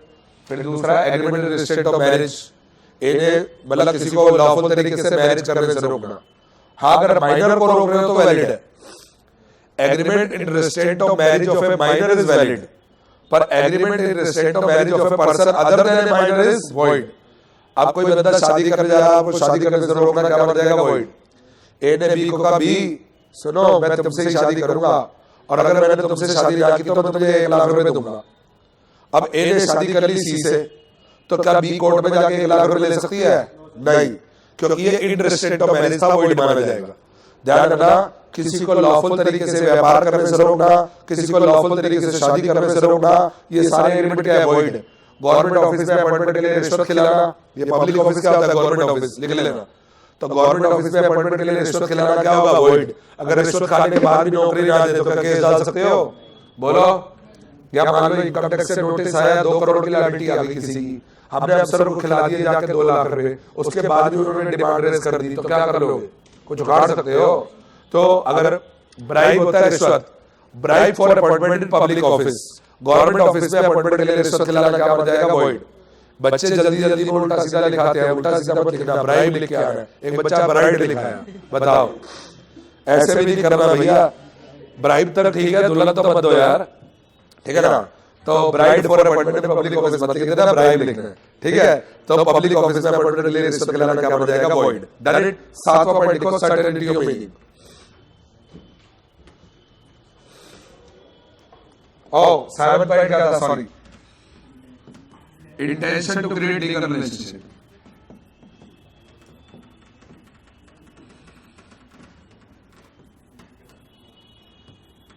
Intention to create legal relationship. लिख सकते हो साथ साथ, parties must have an intention. Parties must have an intention to create legal relationship.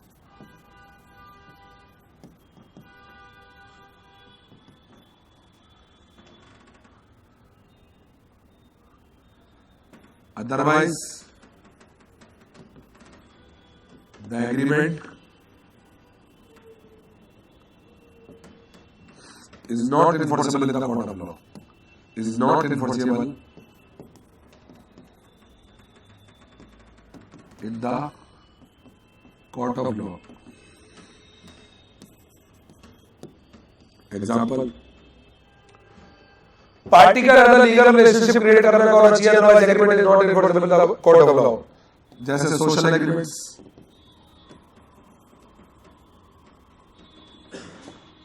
moral agreements, domestic nature agreements, जहां पे क्या है, no intention to create legal relation, no intention to create legal relation.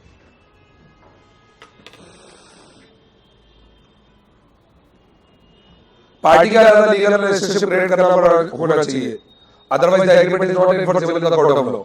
वरना आप court में जाकर अपना अधिकार नहीं ले सकते।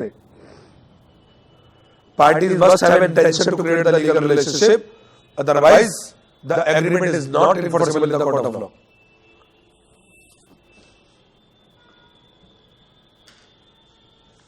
अब देखिए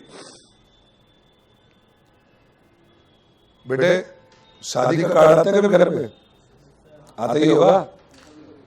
अब आता है, जैसे शादी का कार्ड है, आप लोग नहीं गए, तो जिनके घर में शादी थी वो तुम्हारे पर केस डाल सकते हैं, नहीं गए।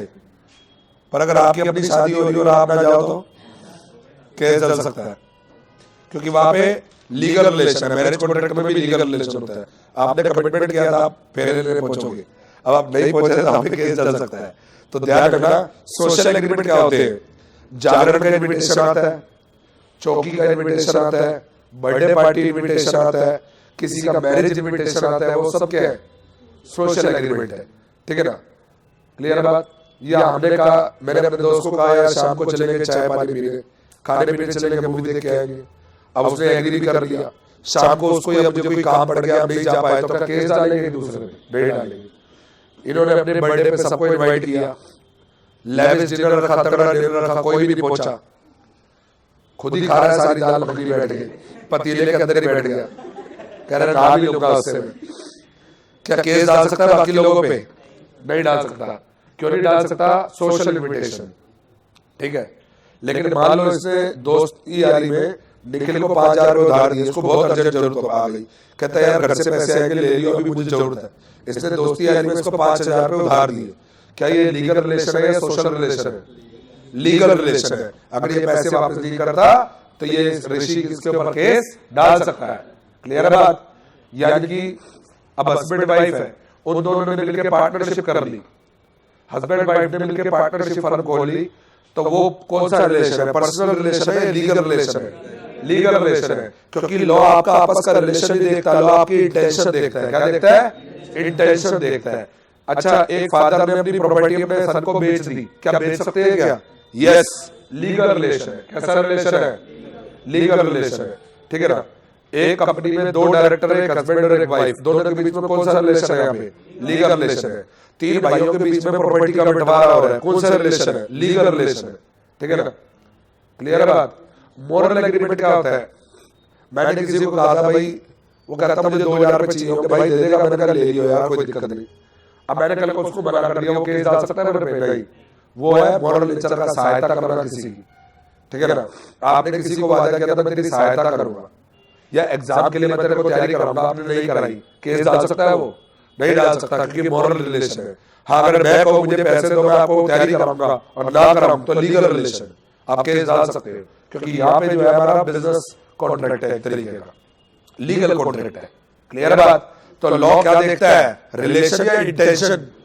इंटेंशन।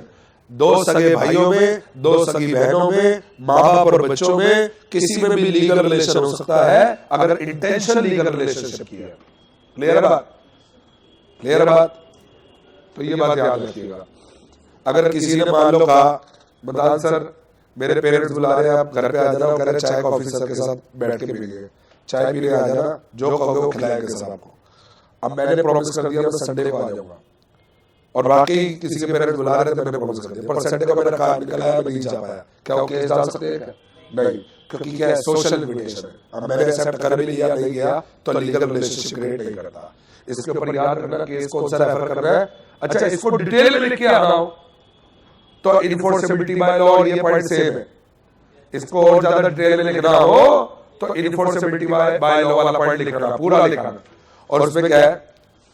एक केस था बेटे, बेल्फर वर्सेस बेल्फर। एक हस्बैंड अब्रॉड जा रहा था, विदेश जा रहा था, उसने अपनी वाइफ को प्रॉमिस किया मैं तुझे मंथली अलाउंस भेजता रहूंगा, पर विदेश जाने के बाद उसने कोई अलाउंस नहीं भेजा। जब विदेश से वापस आया, चिपटे बैलेंस से स्वागत हुआ उसका पहले, फिर उसकी वाइफ उसे कोर्ट ले गई, कोर्ट में मुकदमा डाल दिया कि जज साहब इन्होंने प्रॉमिस किया था मुझे मंथली अलाउंस भेजेंगे पर नहीं भेजा। तो कोर्ट ने कहा the intention of the husband was not to create the legal relationship with the wife, hence court dismissed the case on this ground. और कोर्ट ने कहा लड़ाई माफ करो और घर जाओ। और भी कुछ कह सकते थे लेकिन कहा नहीं उन्होंने, उन्होंने कहा लड़ाई माफ करो, घरेलू मामला है, बात खत्म, क्योंकि लीगल रिलेशनशिप का वहां पे इंटेंशन नहीं था। ओके, आगे बढ़ो। कुछ पूछना है इसमें किसी को? Any question? ठीक है, इसके ऊपर केस स्टडी बनता है बेटा एग्जाम में, है याद चैप्टर से बड़ा इंपॉर्टेंट है। और इसके अंदर डिटेल में लिखना हो तो क्या लिखे आओगे? इनफॉर्सेबिलिटी वाले बाय लॉ वाला पॉइंट लिखा होगा। आगे बढ़ते हुए अगला पॉइंट आता है, point number 8, certainty of meaning.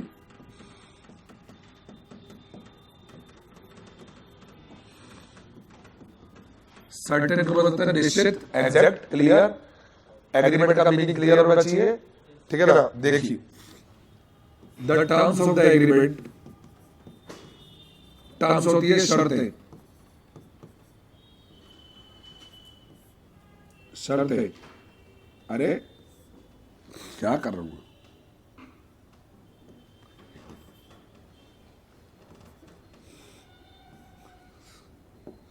The terms of the agreement, the terms of the agreement must be कैसी होनी चाहिए? Certain, exact, clear.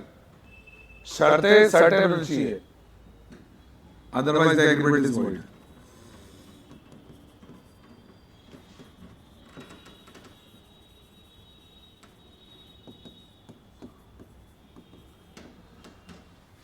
सर्टेन होता है डेफिनेट, एग्जैक्ट,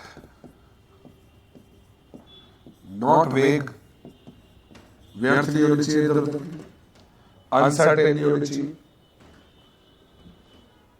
एग्रीमेंट की शर्तें क्लियर होनी चाहिए, अदरवाइज एग्रीमेंट वॉइड होगा। एग्जांपल लिखेंगे इसके बाद। ए एग्रीज टू सेल, नॉट वेग मतलब अनक्लियर नहीं होनी चाहिए।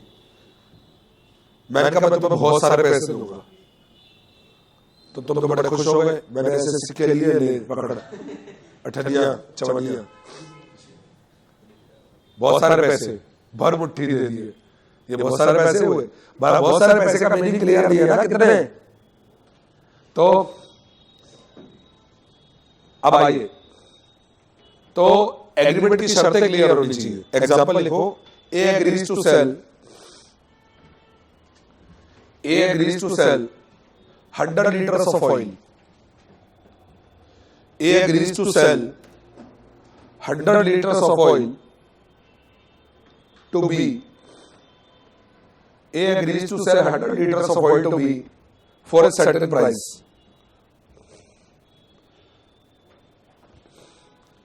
A agrees to sell 100 liters of oil to B for a certain price. Full stop. बताइए ये एग्रीमेंट वैलिड है या वॉइड है? बोलो। वॉइड है। सर्टेन प्राइस बता दिया, ऑयल नहीं बताया कौन सा है भाई। केरोसिन ऑयल है, कोकोनट ऑयल है, और कौन सा? मस्टर्ड ऑयल है, कौन सा ऑयल है? अब पता चला सिर पे लगाना था कोकोनट ऑयल दे दिया, अब लगाया तो सही, दोस्त ने और दिल्ली लगा दिए, गड़बड़ हो जाएगा मामला। तो ये एग्रीमेंट वॉइड है। कौन सा ऑयल बताया थोड़ी है, तो लिखो this agreement is void, this agreement is void because its terms are not clear. This agreement is void because its terms are not clear. Its terms are not clear. This agreement is void because its terms are not clear. Full stop. आगे लिखो. In which type of oil? In which type of oil? In which type of oil parties are dealing? In which type of oil parties are dealing is not clear. In which type of oil parties are dealing is not clear. कौन सा oil है? Kerosene oil है, coconut oil है, कौन सा oil है? Clear नहीं है, इसलिए एग्रीमेंट क्या हो गया? वॉइड। क्या हो गया? बोलो वॉइड। प्राइस उन्होंने सर्टेन बोल दिया। अब मुझे बताओ ये वैलिड कब होता? या तो ऑयल क्लियर कर देते, और कब वैलिड होता? जब a dealer he coconut oil का होता, तब बताने की जरूरत नहीं थी। इस केस में अगर एक कोकोनट ऑयल का डीलर होता तो फिर तो डीलर तो कोई और चीज रखता ही नहीं, तो फिर तो वैलिड हो जाता ही। In this case if A would be the dealer of coconut oil the agreement is valid because coconut oil का डीलर है तो केरोसिन ऑयल थोड़ी बेचेगा। क्लियर है बात? अगर ये पर्टिकुलर ऑयल का डीलर होता तो ये एग्रीमेंट वैलिड हो जाता। समझे क्या? अच्छा, आप जूस वाले पे गए, आपने कहा भैया जूस दे दो, तो ये ऑफर क्या है? वेग है। कौन सा जूस? मौसमी का जूस, संतरे का जूस, आम का जूस, कौन सा? ठीक है ना? क्लियर नहीं है ना? या आपने कहा शेक दे दो। अब एक बंदे पे गए रेडी पे, वो मैंगो शेक बेच रहा है, आपने कहा भैया एक गिलास दे दो शेक, तो फिर कोई दिक्कत नहीं है उसमें, मैंगो शेक ही है उसके पास। ठीक है ना? उन्होंने लिखा हुआ है रेट इतने पे दे रहा है वो। क्लियर है बात? तो ये बात देखना ना, एग्जैक्टनेस जरूरी है। अगर जूस वाले पे गए तो बताना पड़ेगा ना कौन सा जूस, पर वो एक ही तरह का जूस बेच रहा है। मौसमी वाले पे गए और आप जूस दे दो तो वो मौसमी का जूस देगा, उसमें तो आम रखे हुए ना संतरे रखे हुए। क्लियर है बात? हाँ, अगर एक से ज्यादा जूस बेच रहा है और आपने जूस दे दो तो बताना पड़ेगा ना कौन सा। ये चीज है। अगर पर्टिकुलर चीज का डीलर है तो बताने की जरूरत नहीं है, फिर तो बता दो इतनी चीज दे दो। क्लियर है बात? तो टर्म्स क्लियर होनी चाहिए। और एग्जांपल देते हैं, बात छिड़ी है तो फिर और बढ़िया। ए ने बी को कहा मुझे तुम्हारा घर लिखना नहीं है, लिखना नहीं है, अच्छी लिखने के लिए नहीं होती। वैसे आगे चल के पढ़ाऊंगा एग्जांपल, अभी देख लो। ए ने बी को कहा मुझे तुम्हारा घर किराए पे चाहिए, पर बढ़िया से सजा के देना। क्या ये क्लियर है शर्तें? बढ़िया से सजा के देने का क्या मतलब है? अब कोई तो खाली टाइलें लगा के दे दे, कोई कहीं पत्थर लगा के दे, कोई कहे जी कारपेट बिछा के दे, कोई कहेगा भैया वो वाईफाई भी लगवा के दो, झूमर भी लगवा के दो, फॉल सीलिंग करा के दो, टेक्सचर पेंट करा के दो, कोई कहेगा भैया गेट के बाहर तो फुल बैंड वाली रखो, वहां पीली गाड़ी चाहिए एंट्री कर दो। सजावट की कोई परिभाषा होती है क्या? एग्जैक्ट बताओ क्या चाहिए। अच्छा एक बात बताओ, हम शादी की बुकिंग कराते हैं कहीं पे, शादी की बुकिंग लड़का लड़की की नहीं करा रहे, खाने पीने की। अब खाने पीने की बुकिंग कराते हैं तो बताते हैं ना कौन कौन सी आइटम रखवानी है। आइटम मतलब खाने की आइटम की बात कर रहा हूँ। हाँ, कभी पता चला लाइन से आइटम खड़ी कर दी तो कौन, अरे भैया बताना पड़ता है कौन कौन सी आइटम रखवानी है। वो कहेगा भैया 15 डिश देंगे और 5 मीठे देंगे और 10 स्टार्टर देंगे। अब स्टार्टर में क्या चाहिए बताना पड़ेगा, है ना। टाइम भी हो चुका बता देगा वैसे, है ना। शाम का टाइम ऐसे स्टार्टर वाला टाइम हो जाता है ना, कि भाई चिली पोटैटो चाहिए या वो चिली पनीर चाहिए। समोसे में, समोसे से आगे नहीं बढ़ेगी इसकी जिंदगी। बेटा बीवी को समोसे खिलाता रहेगा, इसके साथ भाग जाएगी। ये कहेगा मैं चिली पोटैटो खिलाऊंगा, है ना। चिली पनीर, चिली पोटैटो और वो दही छोले के कबाब, हरे ग्रीन कबाब, बढ़िया बढ़िया चीजें। ये समोसे बैठा हुआ है, तेरे लिए बेस्ट है ना बेटा। तो समोसा तो ग्रीन होता ही है। खैर तो हमने अब शादी में समोसा रखेगा ना है, तो वहां पे आप बताना पड़ेगा भाई क्या क्या आइटम चाहिए। फिर आपको मेन कोर्स में क्या क्या चाहिए। कह रहा है मेन कोर्स में चाहिए हमें सीए इंटर, सीए फाइनल। अरे मेन कोर्स मतलब खाने में, ठीक है ना। शाही पनीर, दाल मखनी तो कॉमन है ही, मलाई कोफ्ता हो गया, है ना, जो भी। हाँ ठीक है। इसके बाद फिर उसके बाद मीठे में क्या चाहिए, तो ये आपको बताना पड़ता है, क्योंकि जब तक टर्म्स क्लियर नहीं करोगे उसके हिसाब से तो वो बिल बनाएगा। फिर बाद में कहोगे आपने आइटम रख दी, फिर वो बिल दिया तो हाय मेरा दिल तेरा बड़ा बिल, है ना। वो बिल आ गया तो हो जाएगा गड़बड़। तो सर्टेनिटी ऑफ मीटिंग। अगला देखो possibility of performance, point number 9। बस 2 छोटे छोटे पॉइंट रह गए बेटा, 9 और 10 खत्म हो जाएगा ना। पॉसिबिलिटी ऑफ परफॉर्मेंस मैं लिख देता हूं। अपीलिंग फेस कह रहा है इसका, बेटा सब्जी लिख क्यों नहीं देते आप बोर्ड में? लिख रहा हूं बेटे। Point number 9, possibility of performance.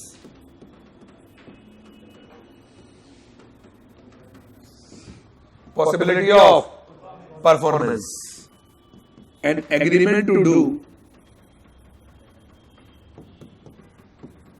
an act which is an agreement to do an act which is impossible in itself is void. An agreement to do an impossible act in itself is void. An agreement to do an act which is impossible in itself is void. क्या नाम बेटे आपका? वैष्णवी और मनीषा। मैंने कहा मनीषा मैं आपको 10,000 दूंगा, एक काम करके बताओ। पूछो क्या? आसमान से एक तारा तोड़ के लाना, ले आओगी? और लेने चली गई तो खुद ही चंदा या तारा बन जाएगी। तो शाहरुख खान कहते हैं जूही चायवाला से, जूही चावला से, चांद तारे तोड़ लाऊं, बस इतना सा ख्वाब है, चांद तारे तोड़ के लाके दूंगा। क्या चांद तारे तोड़ के लाके दे सकता है? खुद ही चांद या तारा बन जाएगा। प्रैक्टिकली पॉसिबल है? तो वॉइड है ये। वो उल्लू बना रहा उसको प्यार के चक्कर में, है ना। लिखो एग्जांपल नंबर 1, an agreement,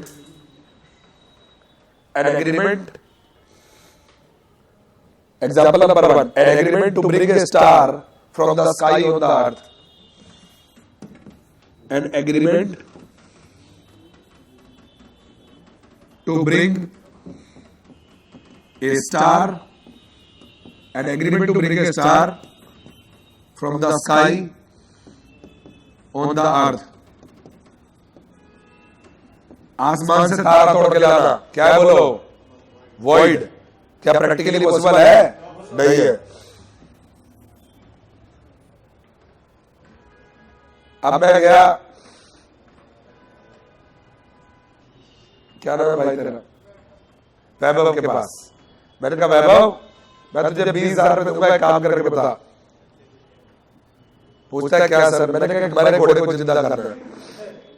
और ट्राई भी करने लगा, उसे गुलगुली करने लगा, कहता उठ जा थोड़ी देर भाई, 20,000 कमाई हो जाएगी।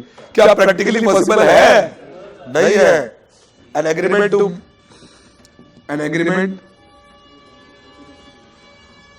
To alive a dead horse, an agreement to alive a dead horse.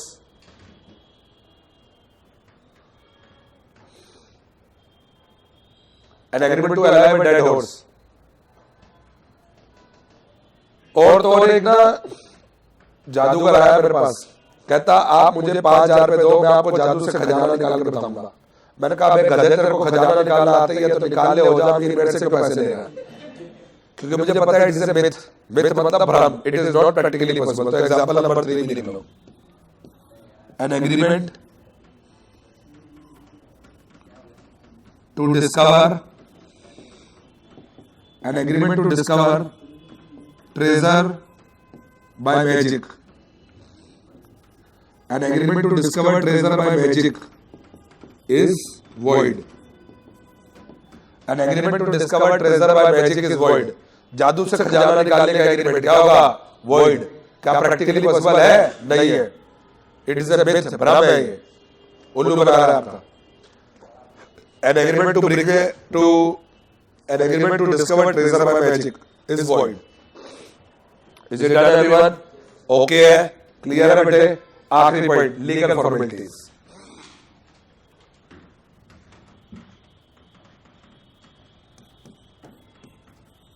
Legal formalities, इसे पढ़ाने से पहले एक क्वेश्चन पूछता हूं, क्या लीगल फॉर्मेलिटी हर एग्रीमेंट में पूरी करनी होगी या कुछ में पूरी करनी होती है? बोलो। सारे एग्रीमेंट में? वैसे भी बोलो बेटे, गोलगप्पे खाती हो बेटा? बिल्कुल खाती होगी, खाओगी। अब वैसे भी गोलगप्पे खाने गई, ये कह रही है हर एग्रीमेंट में लीगल फॉर्मेलिटी पूरी करनी होती है। तो ये वहां जाके गोलगप्पे वाले को कहती है भैया 20 रुपए के गोलगप्पे दे दो। कहता मैडम लिख के लेके आओ। तो ये घर आई, व्हाइट पेपर पे लिखा भैया 20 रुपए के बिल को गोलगप्पे दे दो। अब ये लेके चली गई, उस पे कहती है लो भैया, कहता साइन करके लाओ। तो साइन करके लेके गई, कहता कोर्ट से रजिस्ट्री करा के लाओ पहले। I Vaishnavi daughter of this hereby agrees to purchase 20 rupees golgappa from, भैया नाम बताना। फिर विटनेस चाहिए, 2 विटनेस चाहिए। हाँ भाई, स्टैम्प पेपर पे लिख के जाओगी, रजिस्ट्री कराओगी गोलगप्पों की? नहीं। ध्यान रखना, हर एग्रीमेंट में लीगल फॉर्मेलिटी पूरी कर। या कौन सी लीगल फॉर्मेलिटी पूरी की है तुमने? आप यहाँ क्लास लेने आए, आपने कौन सी लीगल फॉर्मेलिटी पूरी कर ली? नहीं। लीगल फॉर्मेलिटी कुछ एग्रीमेंट में पूरी करनी होती है, तो लिखो, सब में नहीं करनी होती। देयर आर, लिखो बेटा, there are some agreements in which there are some agreements in which legal formalities are required to be complied with, are required to be complied with.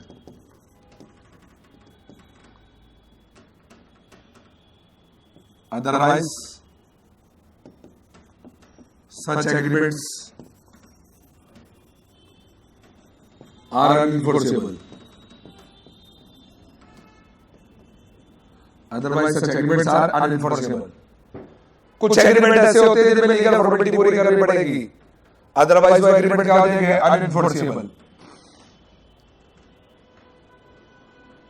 Otherwise such agreements are unenforceable. Example दे दूंगा इसमें। अब एक बात बताओ,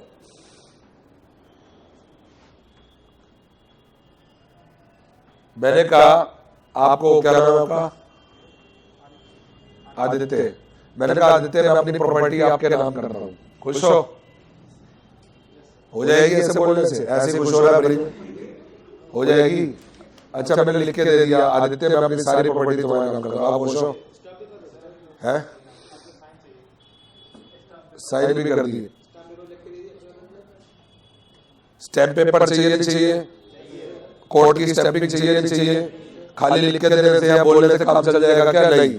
तो कुछ agreement ऐसे होते हैं जहां पे लीगल फॉर्मेलिटी पूरी करनी पड़ती है, जैसे sale deed, gift deed, lease deed etcetera. जहां पे लीगल फॉर्मेलिटी पूरी करनी होती है और अगर नहीं की तो एग्रीमेंट क्या हो जाएगा? अनइनफोर्सेबल। क्या हो जाएगा? बोलो, अनइनफोर्सेबल। याद रखिएगा। Is it clear everyone? अब राइटिंग में होना चाहिए था, जो एग्रीमेंट राइटिंग में नहीं है, तो क्या कोर्ट में जा सकते हो? जो एग्रीमेंट मैंने एग्रीमेंट बना दिया, साइन नहीं किया, कोर्ट में जा सकते हो? मैंने नहीं। तो लीगल फॉर्मेलिटी क्या होती है? राइटिंग, इन राइटिंग होना चाहिए, लिख लो। साइनिंग होना चाहिए, स्टैंपिंग होना चाहिए, रजिस्टर्ड होना चाहिए, कई जगह पे रजिस्ट्रेशन भी होना चाहिए। जैसे मैंने पार्टनरशिप डीड में कहा था, अगर वहां पे इमूवेबल प्रॉपर्टी इन्वॉल्व है तो रजिस्टर्ड भी होना चाहिए। कहा था नहीं कहा था? तो राइटिंग में होना चाहिए, साइन होना चाहिए, स्टैंपिंग होना चाहिए, रजिस्ट्रेशन होना चाहिए। जहां जो रिक्वायरमेंट मांगी गई वहां पे वो रिक्वायरमेंट पूरी होनी चाहिए। Done it everyone? तो यहाँ पे हमारे 10 एसेंशियल एलिमेंट कंप्लीट हुए। बहुत ही इफेक्टिव और एफिशिएंट क्लास हमने ली है और बहुत ही डिटेल में हमने पढ़ा है। क्लियर बात? अब वो 10 एसेंशियल एलिमेंट एक बार रिवाइज कर लेते हैं, फिर आगे बढ़ेंगे। सिर्फ पॉइंट पॉइंट। नंबर 1 एग्रीमेंट, निकम में number 1 agreement, number 1 number 2 free consent, number 2 free consent, number 3 competency of the parties, number 3 competency of the parties, number 4 lawful consideration, lawful, पांचवा लॉफुल ऑब्जेक्ट, लॉफुल, छठा agreement not expressly declared to be void, सातवां intention to create legal relationship, आठवां certainty of meaning, नौवां possibility of performance और 10वां legal. तो ये यहाँ पे हमारा सेकंड टॉपिक भी डन हुआ। अगली क्लास में थर्ड टॉपिक कराएंगे, types of contract. Keep revising all the things. Thank you very much, good bye. और अपना टेस्ट की भी तैयारी कीजिए। Thank you. और इसे भी याद करो साथ।